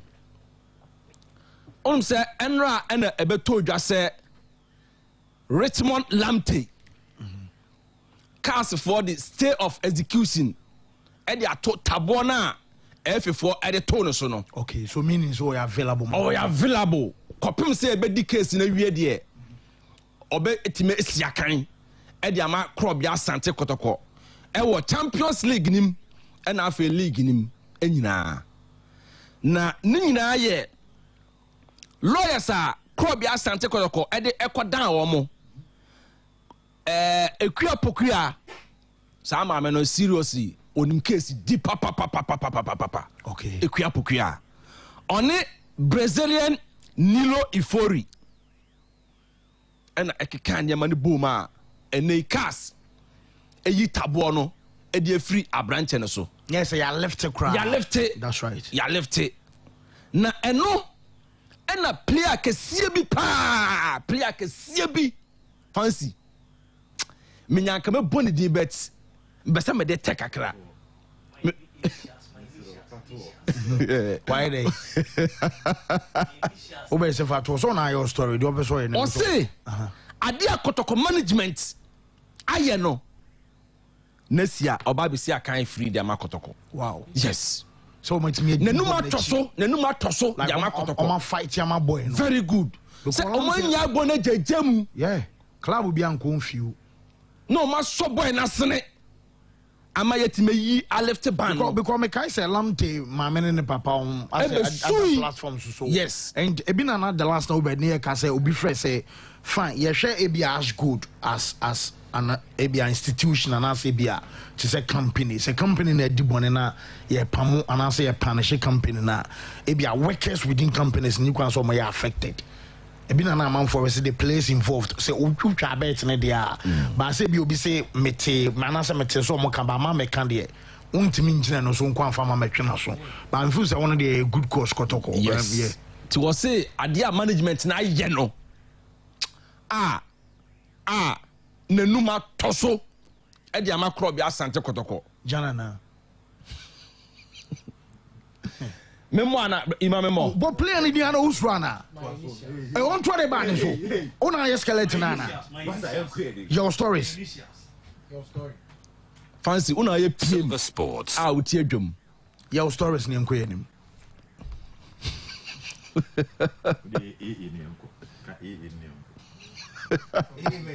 ni de body ni de ado for jana ampo for jana so dey akwesi ampo for jay fancy mame fanso also onyane koi ni entry program so enye asem player na ade player na onye obidin ana usuru ana nipa na se ne kwan do so ba mama kotokwa na usuru fancy ba akopɛ and you also will be so your story about pay afa yima dana ye hwehwe nsem mo and then now chimu nsem e ba nyina untimi kan dia oni nyame nko na fancy on say story mabaye no wahadada jafo ka usuro de baade mabaye abrantie we story wahadada anka this year and also ko be si akan e de makro bia asante kotoko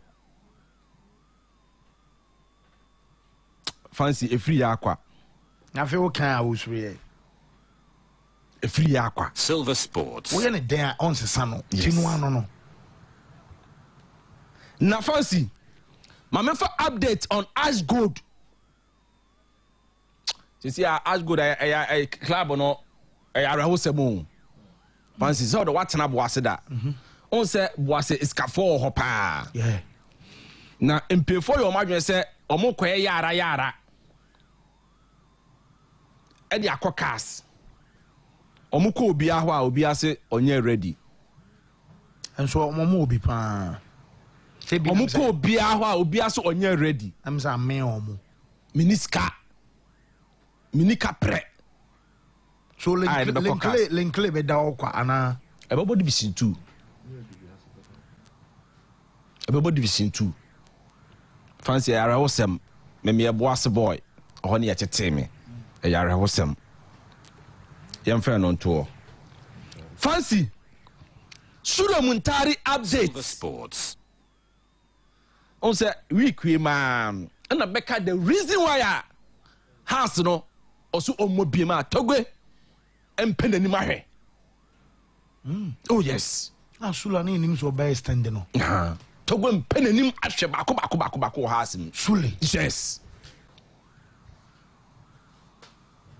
ayo wanwa okwaje contract o Udinis say o the brave free ban.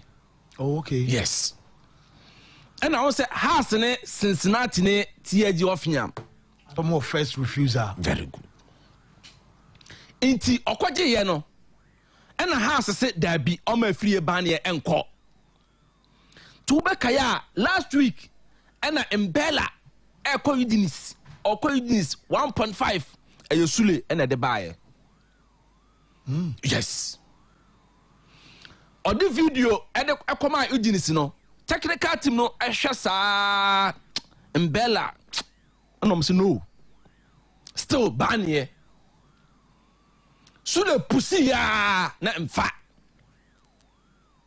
say also o the player akwa say onya cat ena no ebogu ye nti eno no opese obesi akan de makro bia asante kotoko na nko ne kotoko aya say player bi very good say player bi abade a eye Udinis but kotoko si no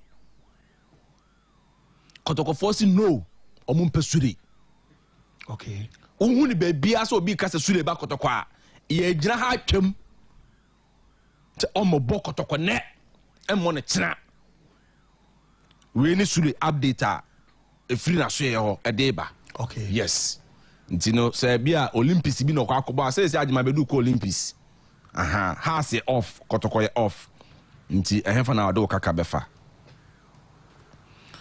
Fancy Omar Basiru latest te yesi oba kotoko bi ato ho dia man panyimfo nso wo si aka dia man kotoko da ofiri wafa no na nyema ankoyi na ode call Karela Omar Basiru say minka mo bia ntiase se so obaba kotoko a ati so nya mo on na catch us ko kama obi anti ana so no wa hwim no hu me hwehwɛ mu yes I obekwa ko fa asema me hwehwɛ mu Silver Sports oda ko tumpefo nim se obaba kotoko a open more playing time match bia ti so obo and the coach nkwa na be kire match bia ti so obo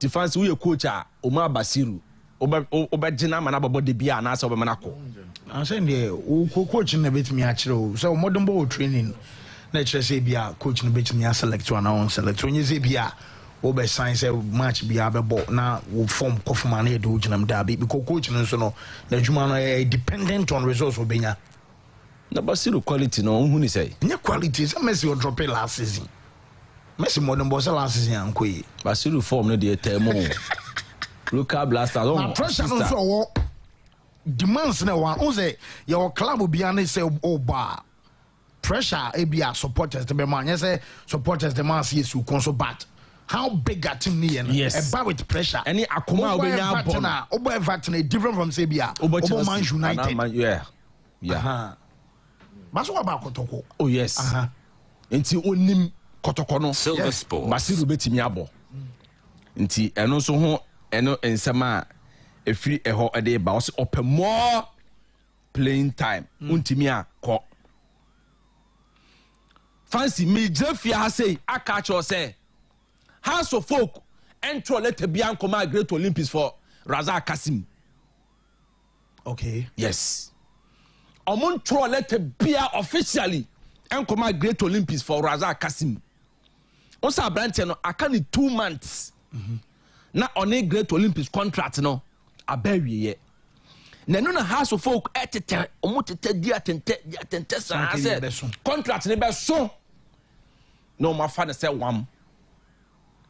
Na Great Olympics anope me wura ho almost hwe ye ni abrante ni di nkomo pa ma abrante no ente obey stand contract no e dia mom nti House of Folk say no na mo twen dia ene munyi yes also me Kasim Black Galaxy sa person na obo oni bob brutal ne ho de Sports say House of Folk nya abrante we ya league no House of Folk agye awie. So nice boy. Share screen is what Razak Kasim. On says in the ball. Okay. Pa. Fancy Silver Sports. Great Olympics. So no boy. I will watch Chambers. A bad man so football more. Or your number 1. Whatever one former coach and no worker. I just copy more a player status committee. Say a kwanya ofa suja club no kopie mo Samates no entwaye until by next week amu kopie e player status player and coaching status committee okay e wo GFA so ye na sa man so we onu say Samates so Edibon Aka onu say ba football mo mra o number 1 against Anna Walker. Okay. Ya behwe who isu. Mate. Our status committee wo. Silver Sports. I'm for into Srebo. Mediama Sporting Club. Omuni Kotoko. Physical instructor bi edi nkomo. Is a club on Ketoro money abiri o. omune physical instructor bi di nkomo nkomo no etimi metima ka say do be 70%. Moses Parker skinny fuche say omna me tretre boys na pom emfa momo na de emete wo be de ma camp no say after top 6 no omkwa kopie mu abom ho dwa week ewo la Côte d'Ivoire ansa no ba be start 2022-23 season no enti we ne ensem kakra ewo ho. Yes wo Piero yeda say mamembra abedwafo so na fe yento aso wo yima Mami Shasim freeway. Yeah, fancy. This is a good note on a local scene. No? Mr. Tia, it's a good note for Ghana. Near Branty, friend Gideon Mensah. It's quite made the image nama Shadrach, but it's quite late. We need to wait me a project here. Yes, good news for Gideon Mensah. Gideon Mensah has signed 3 years for Auxerre in the French Ligue 1. Oh, okay. What it means is that after Bordeaux we call relegation, no, when your club almost Ligue 1 anima, league proper, limelight. So last season after 23 games, and I say yes, in 23 games in the Ligue 1, when you 2 assists, and you're bad.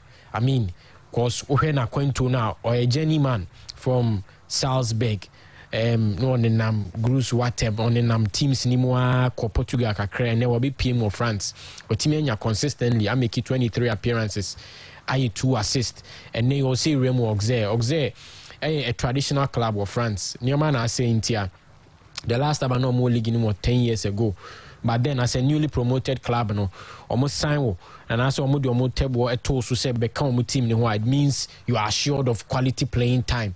Into a Gideon Mensah senior wabe winning many fans Ghana and Black Star will be shame no whether as a third center back in the back three or toward the back three no build it up from and I say even from the left back position no you also a solid guy or contribute to a lot even Paul Bar Black Star and I think say when you 1 or 2 assists when the game playing the decision making the discipline and how we see Dini Jumana is good for our brand friend Gideon Mensah and Tebebo ne contingency ne agency na baso so menya good deal ama boy no a obetimi ase si akan ni be ban ho a be make a good claim for himself so be kan Ghana team ne ho ami akọ World Cup ye be hwe animu because transfer market in close here anti Ghanaian players no be moving na I position omu ye so omu be wura Ghana Black Star team no news ne by be ba be tuja anti congrats Gideon Mensah na the screens ne so assign ma Auxerre okay na me ba be Chem United. Team United are cancelled on a trip to Europe. I mean, it was quite ambitious from them. The moment the details neighbor say or move to Quine, Ako France, almost be Europe. I am back here on a tour. No, I mean, I was so glad. Say, yenya club of almost status. Normally, you would expect say the Kotoko the Hearts, Abia the Legon City, send ye nimse almost 70, but Ankoyesa. Now when ya became United say or more but unfortunately.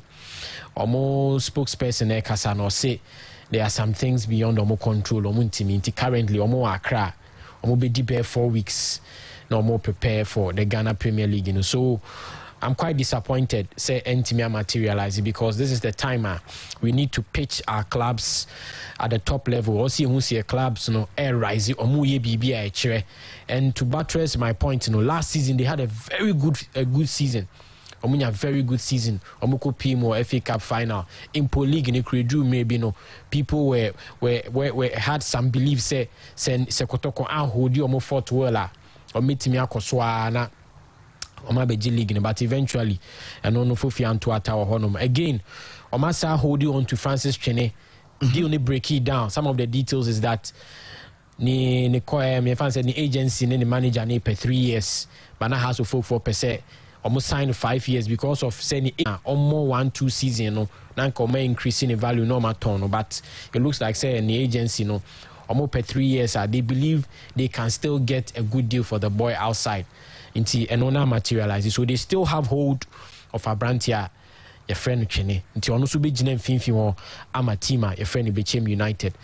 Now Kakrebi on Richmond Lamte issue. When you work for an institution, some of the things you look out for, personally, me experience is job security. And for what Kotoko have done for this boy is job security. Share the current state of Ghana football, where the current state of the economy in Ghana, where the current state of footballers playing in the local scene. And probabilities on Rokabit me a ball a Africa move. I was thrown out or talent as a better 1 year. I mean, when news nearby be brave able to because for what the boy has done from entire life, Ibi Remo Kotoko, how he sustained and maintained his performance in the middle of the pack, the quality of play, deep line playmaker, number 10, number 8. So you see the ball on the top from or my pass, because you see the 9 a caress ball on the far grass in the sono. He's a delight to watch. Intine yo biaya, Bene Kotoko show promise, or show professionalism. And I said, and I make job security. So we Jumano Nimse, or Jumano Daho, or Jumano is secured. Be Bienia, a Boama project. And no, I'm videos, all shiny boots, he's relaxed. All because of the Kotoko catcher. And I said, you're my man. And then we will see the best of Emmanuel Lamptey, Richmond Lamptey. The best is still to come. In fact, Africa, no, we a key player pa Abraya Tese Fabio Gama Akono. The next person I may hear say they can still do a situation, they can still manage to do something about Richmond Lamptey. Because fancy born in Bobo pa. Yeah. Even when say or Irene home about this season and I say Nyoma be to 2 Yamana, he can still push and who knows he might end up being in the World Cup squad. It's not far from reach because you need that kind of midfield and he be on the Black Star scene. The skill set, you need midfield or a composed or a calm. The passing game, ne was Rosa. Michelle Black Star TV, but then or your local player until you give him time to prove himself. Say, is it just after 1 season? But then about local league, no about Africa, no show great in this steel kakra. I think said the Kotoko 4 year boy, about pitching is say crown your money dinners are kosoro because loads of agencies, loads of coaches, any teams and a monitor or more follow this case. Say you bet me a sign and can we still put him on our scouting report? And I say still na bet me can your pool of players no see a best scouting and into say after this season, after this campaign, the boy will get a very good move and move to abroad. So far, Kotoko for Baso. This is pure professional. This is love and pain to me. Now when you say legal issues, litigation, because I'm not there and found because all the shoe baby nearby and a buy. Team beyond so because you be contract on one side, can 1 season. We better if you not a best share good year. For Nilo 4 years, but so could yes, I mean the stress, financial stress, grab FM, and so when you're here and Ubako pet. Lawyer Papa will be Jinema. There have been issues, Kotokonya, just a third party will be our own common management in home and BEM. But this time around, and I watch your competence. Say, or appoint a club lawyer, football person, sporting lawyer, woman, BBC bar, Obesimia Bo Monometimi, adjusted Ayo Mejuma, Edio Mujuma. Kudos to the management of Kumasi Asante Kotoko. Wow, Meba Obedoba before Da Vinci Ebebamansa. Yeah, fancy. Galka and Minyanti be say almost young person almost sanction Asante Kotoko. So we pull it out of the G6 tournament. I think Galka a butterfly that thinks itself as a bird. Yes. What's he say? Or a butterfly that thinks itself a bird. Maybe I will want to who was somebody know because more claims no lack merit and it should be treated with the contempt that it deserves. Me person me call sansem numbe bre. But you more Asante Kotoko management Nana Amponsa led Kotoko management you more mabasopa. Say I think he man can be brave but say player I didn't ask him free baby aba.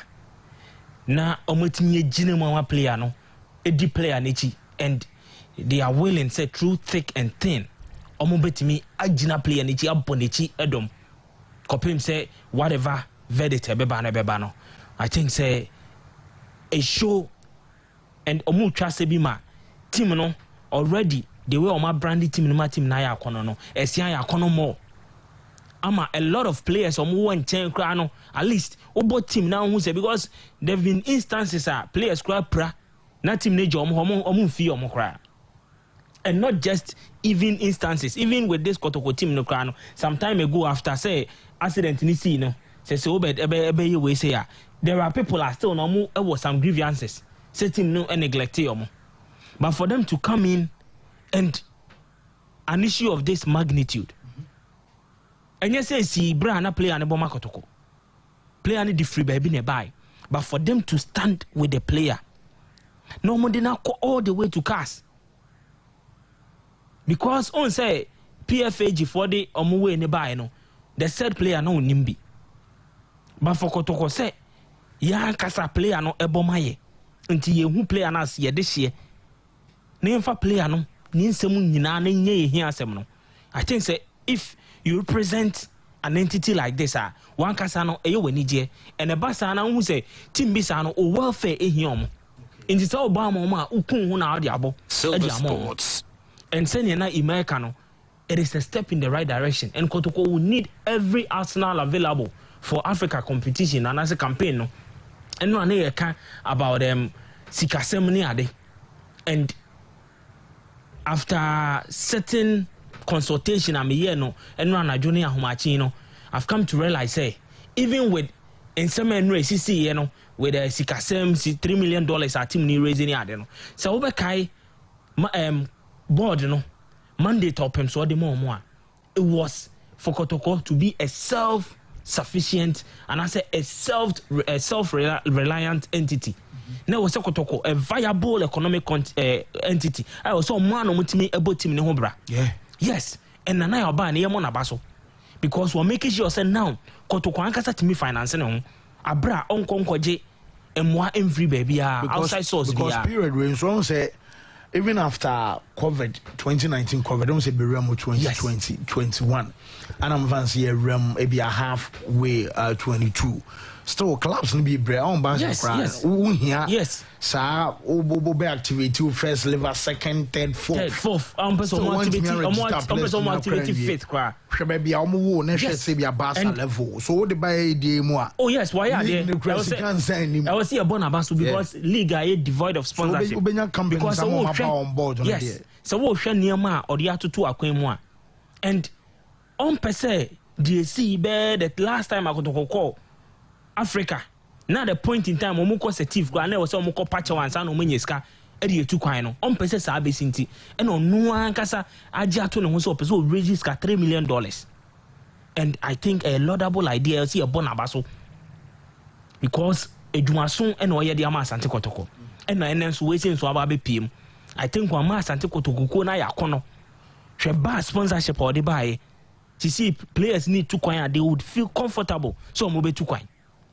Intino, all in all, no, I think a basobo and I will see a dema the Nana Amponsan led management team. Say in each and every day, a good things and Kwan or Modibra Santico. I say, or the Omufri Adumu Kwadumu, or buy almost everything else saw Yama Santico to go be our year. The only thing I made the Damakuma so Yama Santico to come in Nibejipa, and so bet media Santico to Kura, the group stages of the CAF Champions League. And Makansa with a draw Babe Tujano say, Otimia raises $3 million. We say African Diska. So to me raises $3 million now. Next say Omutimi putti the rights we say in place because Oma Kubida and some was high experience no more the this time around on North Africa. Urahasia East ne West here now on if Somutimi putti Niema in place, I'm sure so me room over the group stages of the CAF Champions League for the first time since 2006. Now fancy club licensing board opinion a friend say Kwame Banu Akun Edano and there is another one papa Bakono na me hwe ni din no oh me pese me nya o ma den o mo din sem bia ba betudwa na ensem o mo dia betudwa no and they say GFA's club licensing committee sets dates for GPL match venues inspection. Me read the letter nekakra or say the club licensing department of the Ghana Football Association wishes to make known to the alternative match venues and training facilities submitted by the Ghana Premier League clubs for the 2022-2023 licensing process. Inspection of the facilities shall be conducted from Tuesday, August 2, 2022 to Monday, August 15, 2022, after which recommendations and decisions shall be made on these venues. Inti Oma started that and omdi be Monday. Now fancy, the entire make us same way say on the clubs nas are submitted omo venues in that. Yes, Oshe Hearts of Folk, Accra Sports Stadium, and your main venue, alternative venue, Cape Coast Sports Stadium, and St. Thomas Aquinas SHS Park, no, and no any your training facility. Now do we need to show ma Ubenya summer test in Century Sports Arena and your main stadium, and among alternative near Clay Sports Stadium or Boise, and among training facility no summer test sports complex. Now me sure mo ano na me ko hu venues bi fancy venue ba ko me hu ye Adriana Stars na Jema Bedu Sports Stadium no more alternative no Brekum Golden City Park and I'm doing many sure mo ana me ko hu Dreams FC Theatre of Dreams the and I'm saying many sure mo ana I'm ko hu Brekum Chelsea na Brekum Chelsea dia na me hu ye no Brekum Golden City Park and I'm saying many sure mo ana I'm ko hu Legon Cities Elwak Sports Stadium na alternative no na fancy okay last season we say every club licensing authority now okay almost say o kan ko baby I say Mediames Takwa Akun Park is one of the venues rejected by the club licensing department. The two-time FA Cup winners will be playing their home games at the Cape Coast Stadium ahead of final inspection. The home venue of Dreams FC, the Theatre of Dreams in the U, has also been conditionally rejected. And here last season. Last season, as I'm making. The last home venue to be rejected is Legon City's Elwak Stadium. The Royals will be playing their home games at the Accra Sports Stadium as well until further final inspection. Now, as some Americans say, some venues we say last season, they rejected no. Say omoko further inspections. Now fancy, so we have venues ni be our own. Say who take it close shot and I say ko nam venues so now we share ebi na da so no. O hwe so nsensan so nwura obenya tweta wom aponti aboje say anansi trum adwuma wo so mo ye wo ho no the respective clubs and I say be clubs abobo mo di no o ma ye say adwuma no so awie fancy adwuma be no ma ye say nyoma oh that's season any achiro e de rejected say home venues no any alternative season any achire enche be a season e be start ntu fu se be san reject sa venues ni nyina me de me nya rejection na hia me o on be rejected but on be more conditional we say oh you best be further inspection omo koye about last season you rejected the now Kuruma no we say you Elwako ana where the last two seasons the one the thing is Da Vinci Elwak the because say clubs do say no man gas almost stadium fancy and one can say you can say clubs do na nkasa na wo stadium ade bia na yet standard ne so nti ye da so tie da dem no because Elwak ni omo rejected no but last season you bebo season we na eyibo didn't America san say you mean Nigeria ye hu te say e bia amanfo bom bo wi a e bia grass e boss boy hybrid obon say Barcelona money we omayi ni nyina afiro no say bia ye de toto ho ba my example am watch ase e bia after 7 seasons obet Chelsea say ya Stamford Bridge pitch na ya no for e bia Madrid mo season be after season omuyi grass no mo de foforo ba bele no maye na ye conducive baby so ka say bia team ni enwi the whole picture no listen yeah the okwakofa grass and as a carpet one the aba say ho afri na oba ode say soil lo say da be fu na watwa ansa na say grow brim one say twa So where the end but a bus also at time behind a standard. Because so venues need be pa. Silver Sports. As a rice farm. So I'm my crime football friendly. Yeah, to say there are pitches on my high boss or South Community Gallus Astro TV. Say be a standard at dressing rooms no one in our stands room there. Young clubs beats me out because fancy. Che sponsorships a buy yes, the big see a stadium near the rented clubs. I'm on to Yahoka, bet power, sponsorship. Say near the Kwakosi Stadium. No, but scanner buy, fancy. As and some of the adults home. Now, we keep on match coverage. We say coverage as an Ababacano. Kakrebi, Davy, fancy Kakrebi, Davy, Mr. Brennan coverage in the day was so bad. My memory on coverage with OD actually, coverage. Davy, Obe, Mr. because Basa for make a way from a Mokaro cover Basa game, no Moko Yawadano.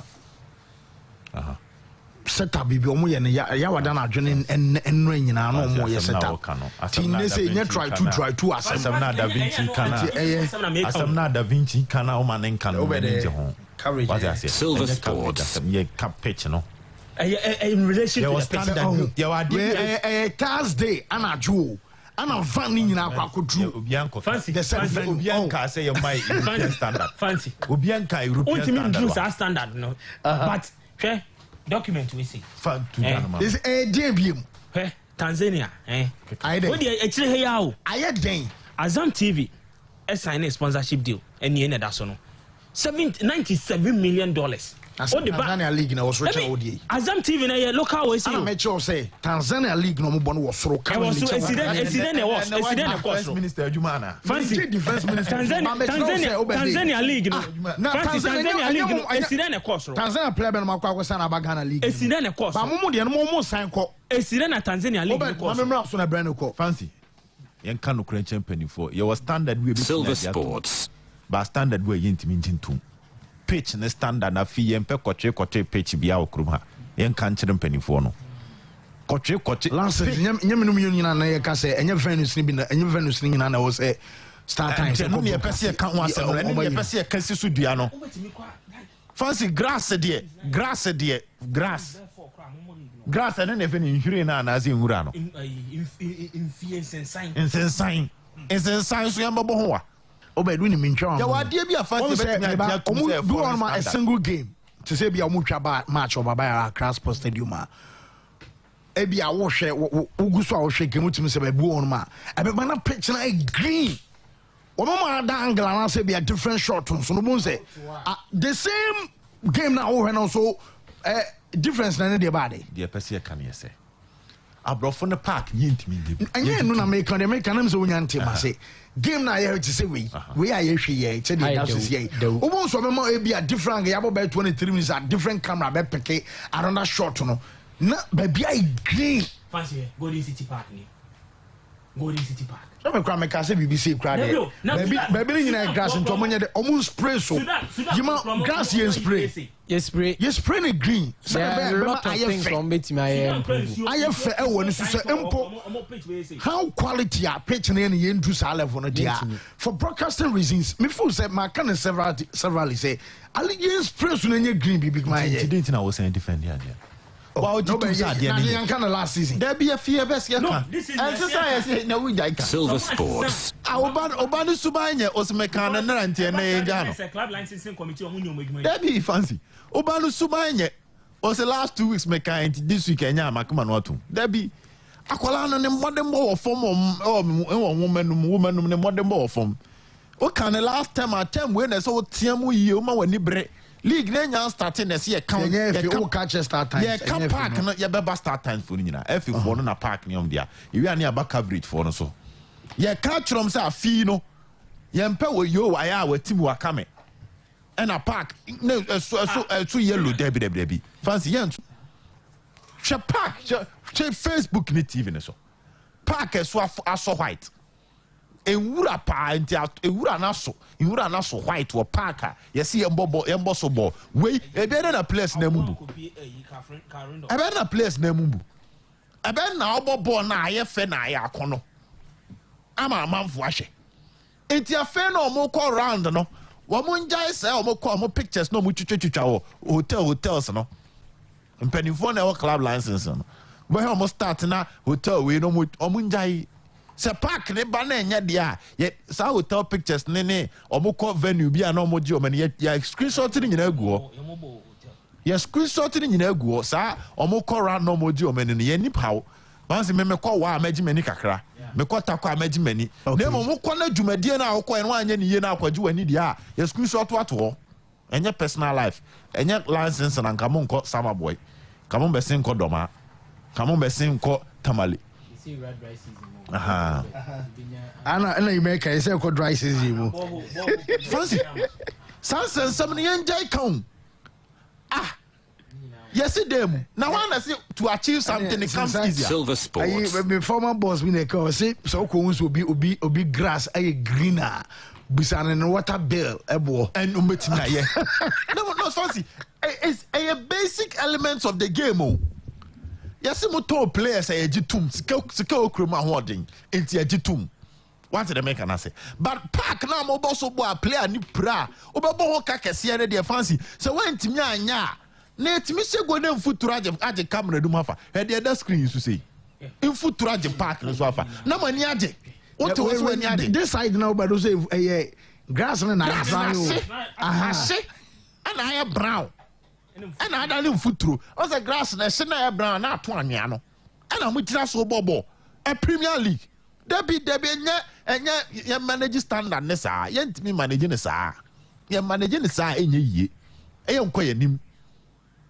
we akọ convince company be sponsor not we ho sha akọtkọ ni brekum Chelsea e mo kọ amachi ni mo osio ene ma me hwe bi na me nko convince board of directors no me ha o so TV ni to ha ebufu beba the best thing is bro mom kita right no go so mo kutwa such games fancy sa de sa nyoma ne ba ye nko yanim there are sometimes and no be so in compulsory nipa na ntimi anya ye yiwa firi you can last season fancy o jai kan enye you say a market say ne boshe no promise say ball holes no say ne bi mu ye do ma minim so omutu ho me free sunyane aba Coronation Park there no my but ye ho Kintampo Rollins Park say ni nyina I say division 1 ni nyina me say no on kai do people really understand Premier League aya ka say division aya Premier Premier enya division 1 hwe park we e work no mukutwitwa stance mu ho na wo hwe nnua no se ne nsuo na bu nnua na ma nnua na ye mre a nnua no hono esi ni pantra so we hu na be kwa akohwe o ti fie na ye ka kire se emre bi liberty bobo o ka rid of ma wo pie ho a wo be ko biem yen ka no kure kire panifo no no mo nya o mo mpaja o mo modin bom me se me de bia so wo ton player I will defend it. What did they make an say? I agree, sir. Our clubs need to develop a youth policy. Our auto player no appear be abese. What is it? Bundesliga no majiatum, French league no majiatum, Eredivisie no majiatum. So no more tetia. Na kesi for na babefa. There are sometimes you need to accept your state. You club my engine to me say, you say $1 no. Ya chechere ne say dem a what free as they say. Uso the mo answe. Uso the mo answe. 9.3. Adwa jeno ho. Enti so obi sikasem ye no ba. Kakre bi osesa obetimi ache won yoma akoye engine tum ne entiase say then the policies that the teams should have maybe a youth team and to turn we are no akoyi we there and now be shame so that every time there will be exciting talents but fancy those exciting talents na ye je that part na tum no ye ntimi beje park fun tum ye ntimi beje park tantan tum ane de ye je tum enye yie ye je tum a enye yie.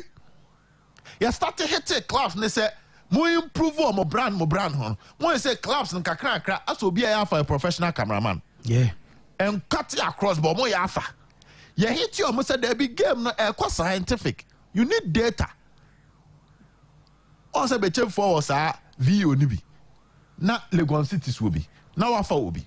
You say almost most of the clubs fancy. I'm up video analyst. Eh, Johnny a bomb na mo ko ho.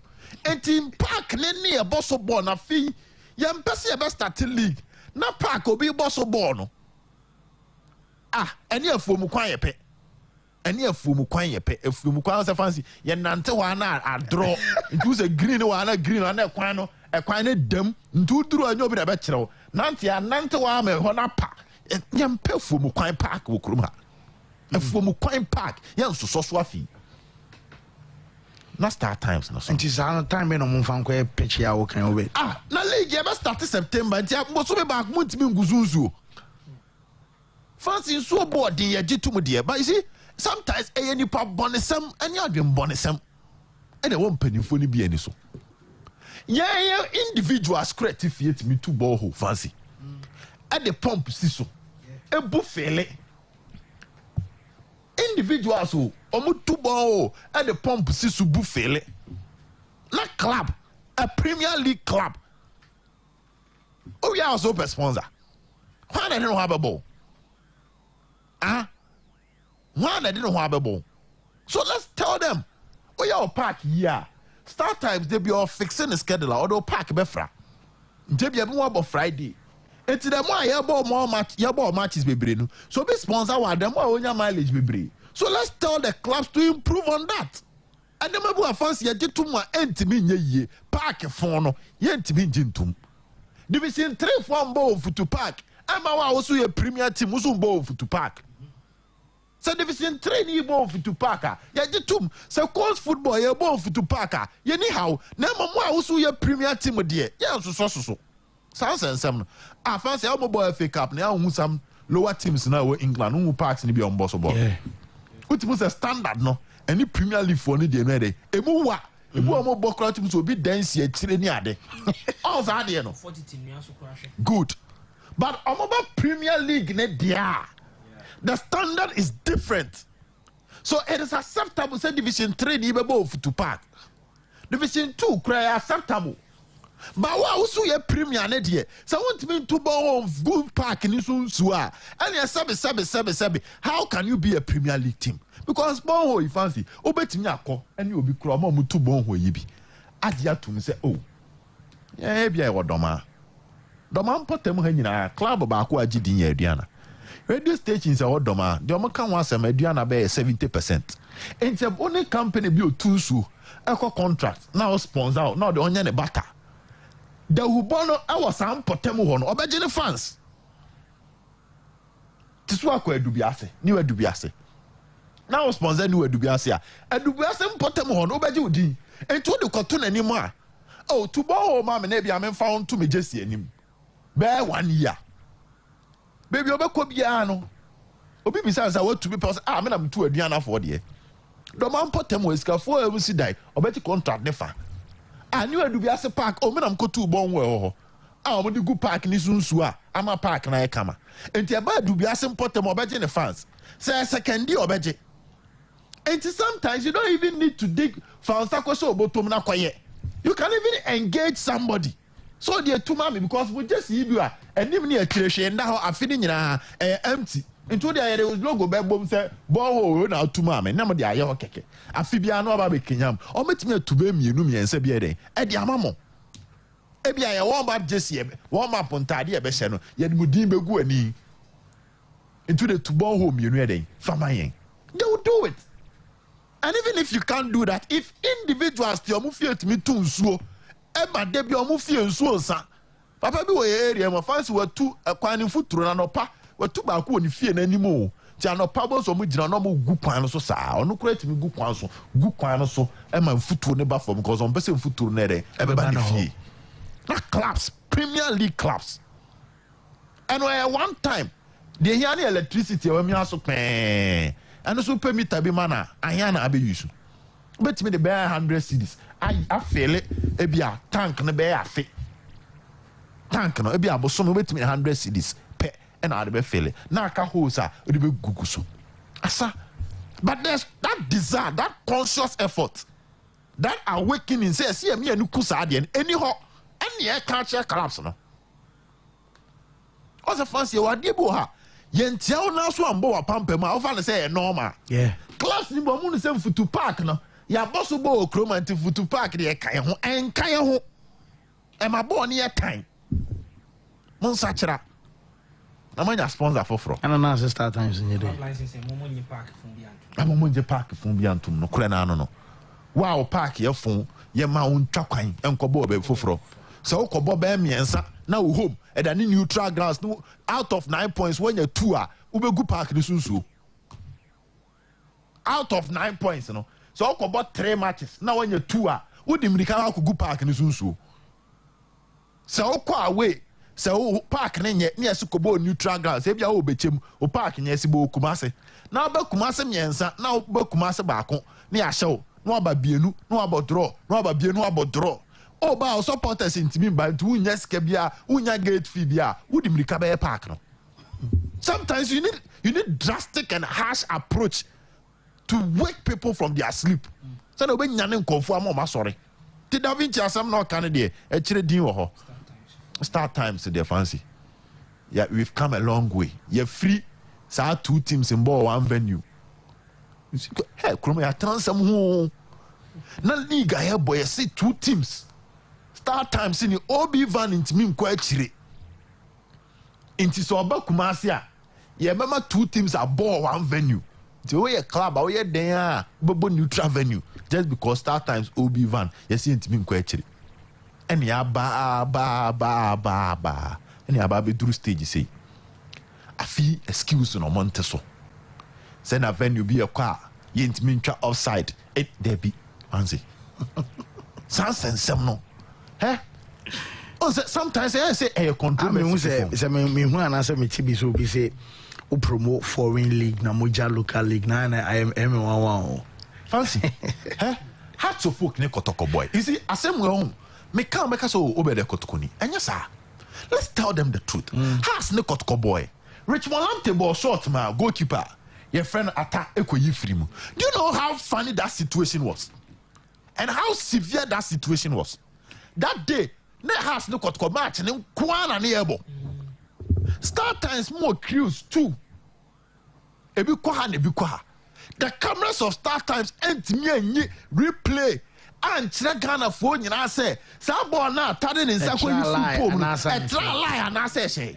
ebra mo camera si esipo na chi etuwe kotoko supporters no sorry no mo cassette am am se buoi but ade na mo ye no bisa wo say na efe mo camera si po na chi that day that is the only game I ever entika fancy ne papa mo some cameras no be 20 because a high profile game na twa ba bia enti ball trouble start times a zoomi no why gen style be kai na ka hona o je fans a hona e promo kase ma no mo cameras na ka say what you say hona e promo kase ma offside pana start times a man right left angle because Kotkone has match no the biggest game of the season na ball whether a trial and trial up to ne video amba Kotkone ta for so no mo ka say mo ye wa asema me ka say omo pekasa but sa de na nya fe e bia to has called doma similar events si wodoma enya kotkopo sometimes o kan ya se aboa no te yeso a ote obi so a ka chen say sore yeso nka say sore no so e bia ofru no de ba ho there are incidents start times entimian capture a moment for how to folk every phone so yesro omo cameraman for them de omo cover venue no afi so omo so mpejom modern bom so goat Michel oba akoshe highlight no na Techman 11 wonders any bechem 3-2 video mbai omo nyina omo nsesa omo neoma afi league no omo se be kan wasem but fancy eno na me catch penyin bi we can only sell positive when there Silver is positive. Sports Ena akotokofo edi lamte achi a ama lamte at least Onyande ho de because case na nkase yenyantie but oye free to play for Kotoko until see be can case no what is obi aka na na upon someone somebody concerning that issue nah because it is positive there is positive so you therefore speak positive about the person papa no say bia on din no mpo but to go that mile say you be ka see ti okay say no for now I left it banner feels no better easy me ask good play me Piero I bu so mom ko cast and say sika say na wo hi ansa me Piero hearing me Piero me atiase here and I ask good play be twam and your friend can di nkomo be one na me kwa me tu no for say e man grant interview bia Koso to say ya brantie ne mu also on tissue from me say enya clubs ni nyina na wo bo emana empo bibi beto wo se bia me di wachi no akwana say me koka bia ma wo club no mo boy na omenya asem no enso bi ko no nka ho omonte hye every club na nkasa mpanimfo ho mpo. That is how severe and how club need the omaka salary or the omaka winning bonus. Almost issues so a ye dey asama to sanke left to crowd ban. Say enya lamte nkwana na ya suspend no. Meboa. Say other players nso dey net say. Fancy. Enti yambo kotkofo na baso. On that score, Fancy, they've been excellent. Your teams are players a pra. Said they have a ball house for Abaso. Called the but before say about house for Abasu Kodi, it became an issue. Me I said there be house fui, Kodi pro na monsheno. Kodi house for share. What say I cannot have someone say house for my bonus and share Kodi. It's young country more. Fancy, we can only talk about positive when there is positive. It will try their best. Say league, last season your man call Boniface or Majuma. They be a same way na me take say. Kwansi Krobi or Swa. They engage stakeholders, staying in Kofunko Stadium. And the man who's penny because gate fees ne boarding yent so. You engage stakeholders to know why attendance is poor. Then they come up with a conscious plan and a policy. Say that problem finds on be to us here. They think a referee perform poor. No much shame. They think a man from Ghana Premier League was no much shame. A conscious effort to take the product to the doorstep of the customers. Fancy, there was this company on the product we buy in order to enter the minds of their customers. Only no more yes so almost sorry pa and I do amadan. No more distribute empty sachet of the product on the street. To make that sorry I'm more prano. But a product no go any product here say kofo anything. Omoko eventer. Yakuguasie.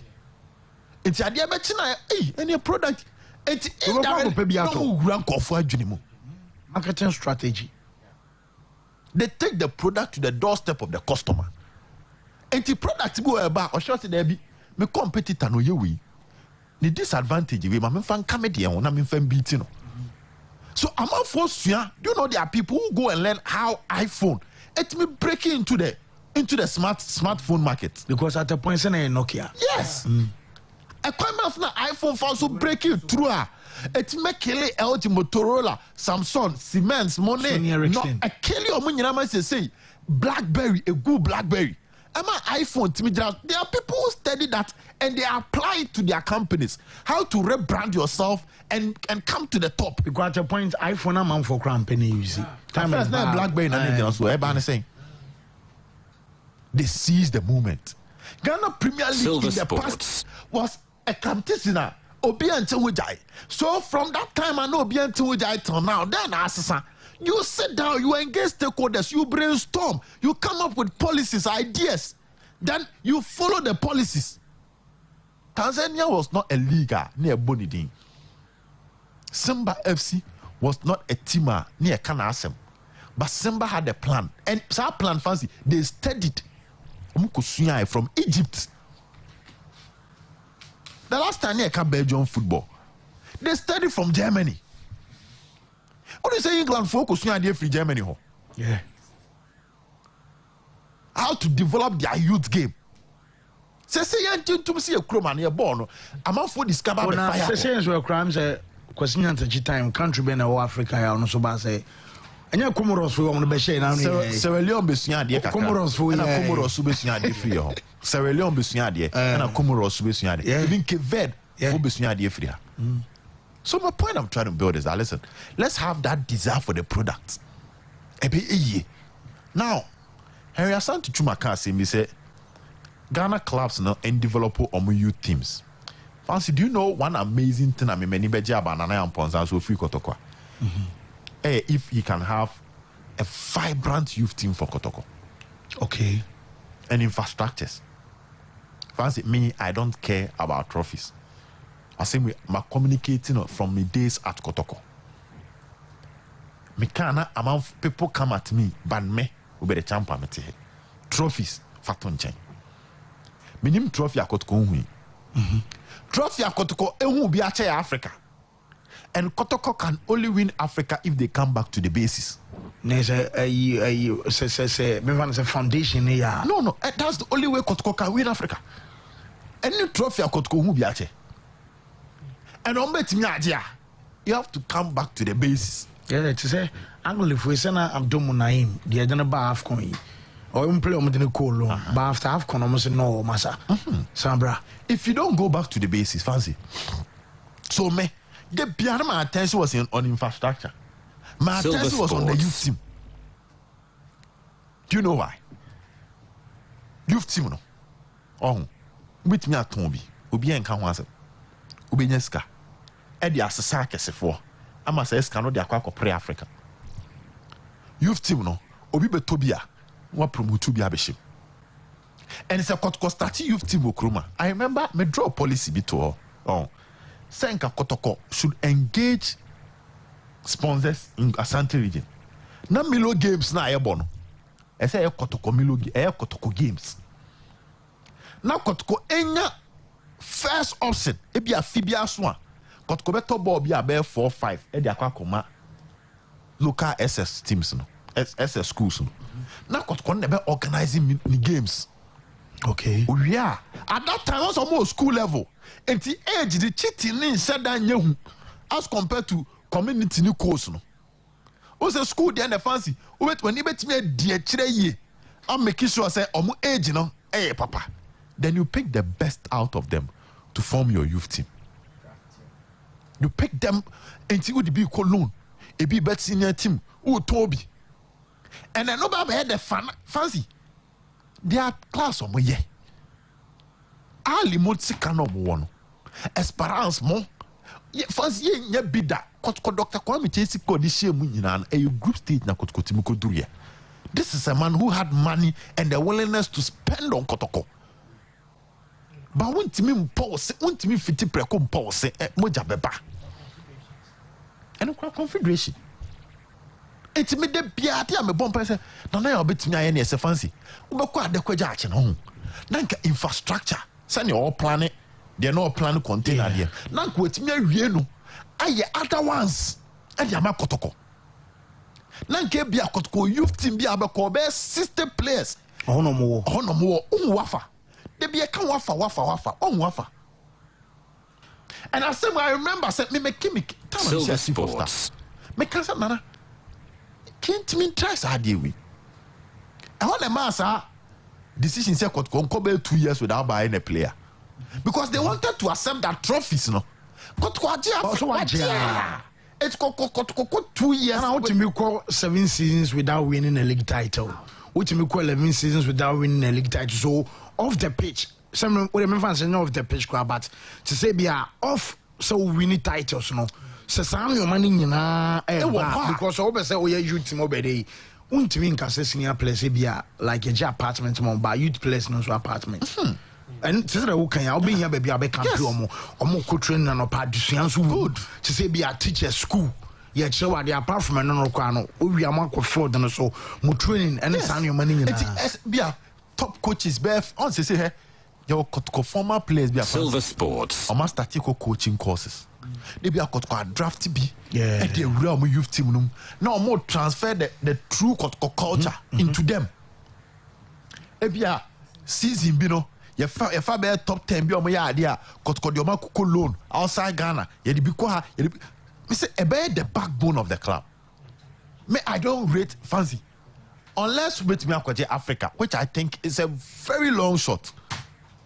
And I am on side idea with the league. But I mean, perfect fancy idea about Kwa.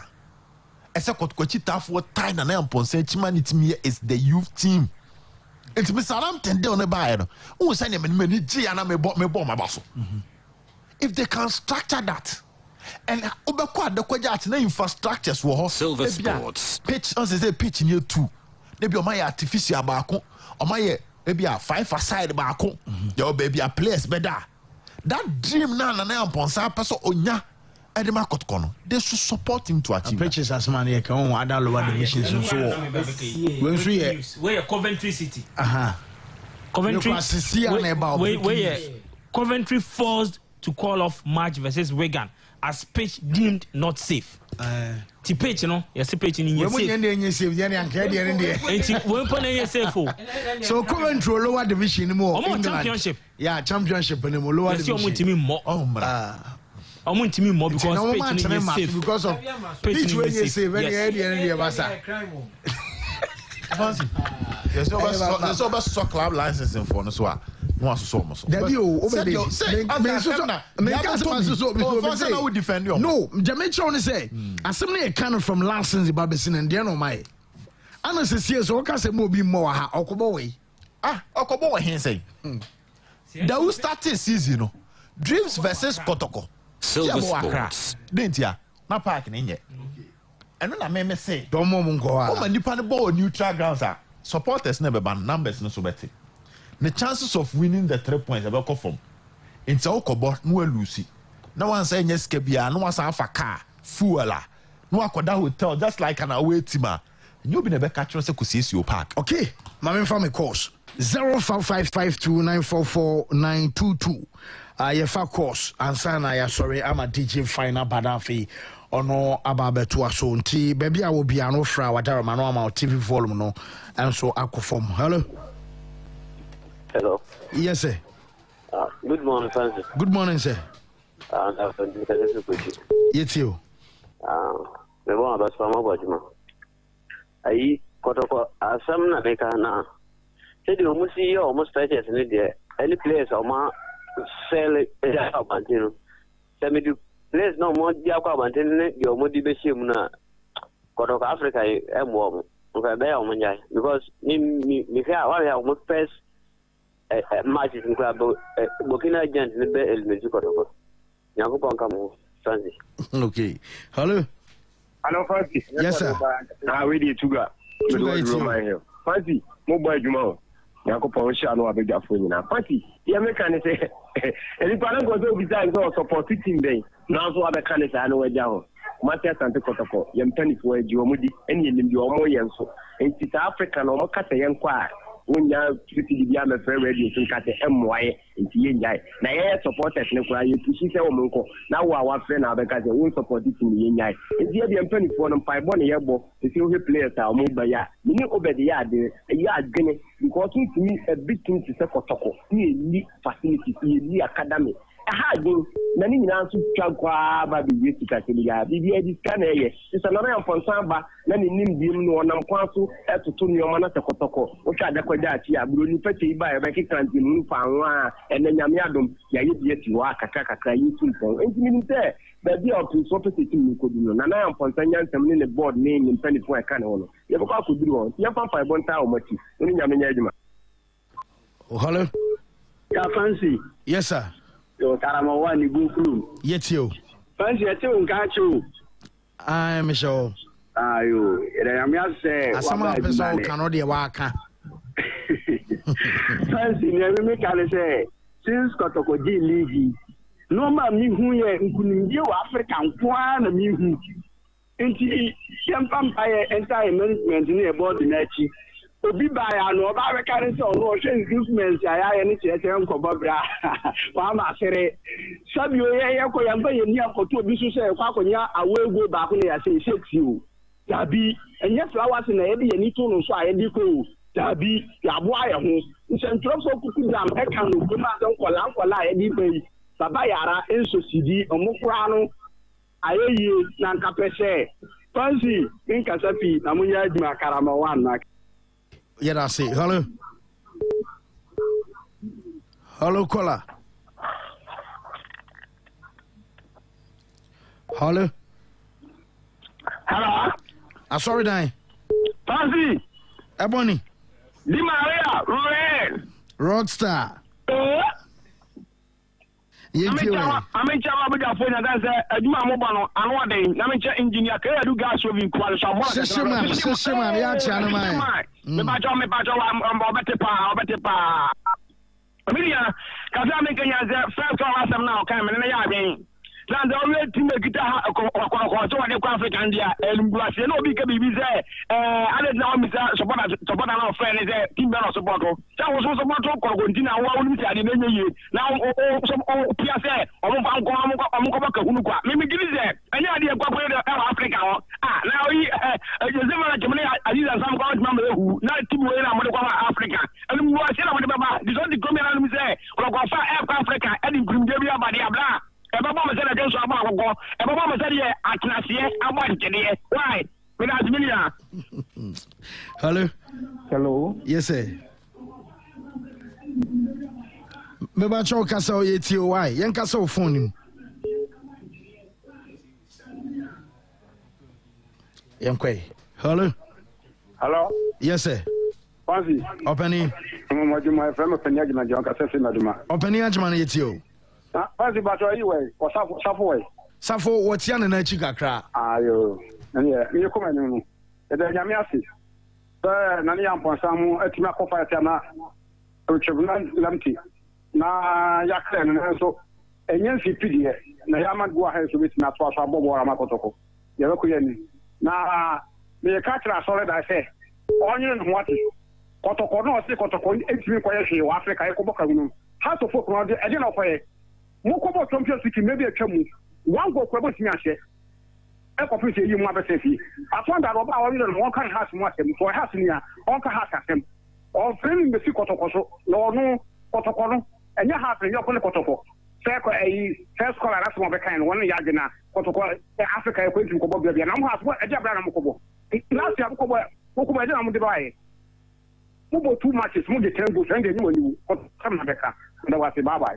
Okay, that's open Yajaman. Hello, good morning. Hello? Yes, sir. Good morning. Hello. Hello, Kola. Yankwe. Hello. Hello, morning. Good morning, Open Yetio. Good morning. Yet, Josu Yetio. Morning. Morning. Hello. Morning. Good morning, Yetio. So, Katafu Bekwai. Okay. But a book of a bit about the power.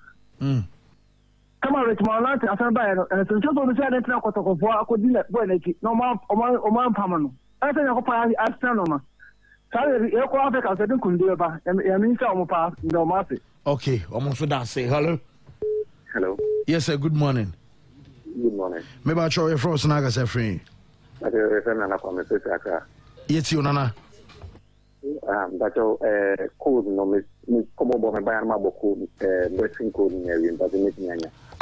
Hold on, no bed best ambo ba ma why? Okay. Okay. And I'm coming to say free acrobat no boku na wi. Hello. Monsane sane yomo. Monsane sane yomo. Ya na me ba to apom to say. Bibia e fine mangala etio. The radiati. Papa try to the no tapu crosses and the so tight na. Asi, e better have the book a tita for no. Say ya papa bo entertainment because already we are coach Samo Bodu. It's to normal afina enya afra say no. I call Africa no matter go because over to prayer it de atu akwama ane ekomobia medi free house for camp. We are to talk near money you baby I will be because to bia press too. Ore muswa Africa ye be ko yawo. Yenya ne South Africa because e kwa ko din kunya ba. Ku ana kata ane e pedi abefe. Na ekrofo no so ombebo mu ye kan say baba yara. Ekrofo no kotokofo no. The best register bi kasa na ni abre e no kana minyan be ka so kuni be ka je kotoko jita po omu stadium ko so ate kotoko ba Africa ko na no mutifie na omu de radio akalo ma so ate ko stadium so a this get the team no okay so na the radio to ma so be fre afidi e mom nyan za fe ba ko omu ko stadium omu ko team match kan te de be ya omu ko yi ska e de match team na mangala hello okay hello Bazi yes sir Bazi, good morning. Good morning, sir. I'm Baja. Obadi Adaroma.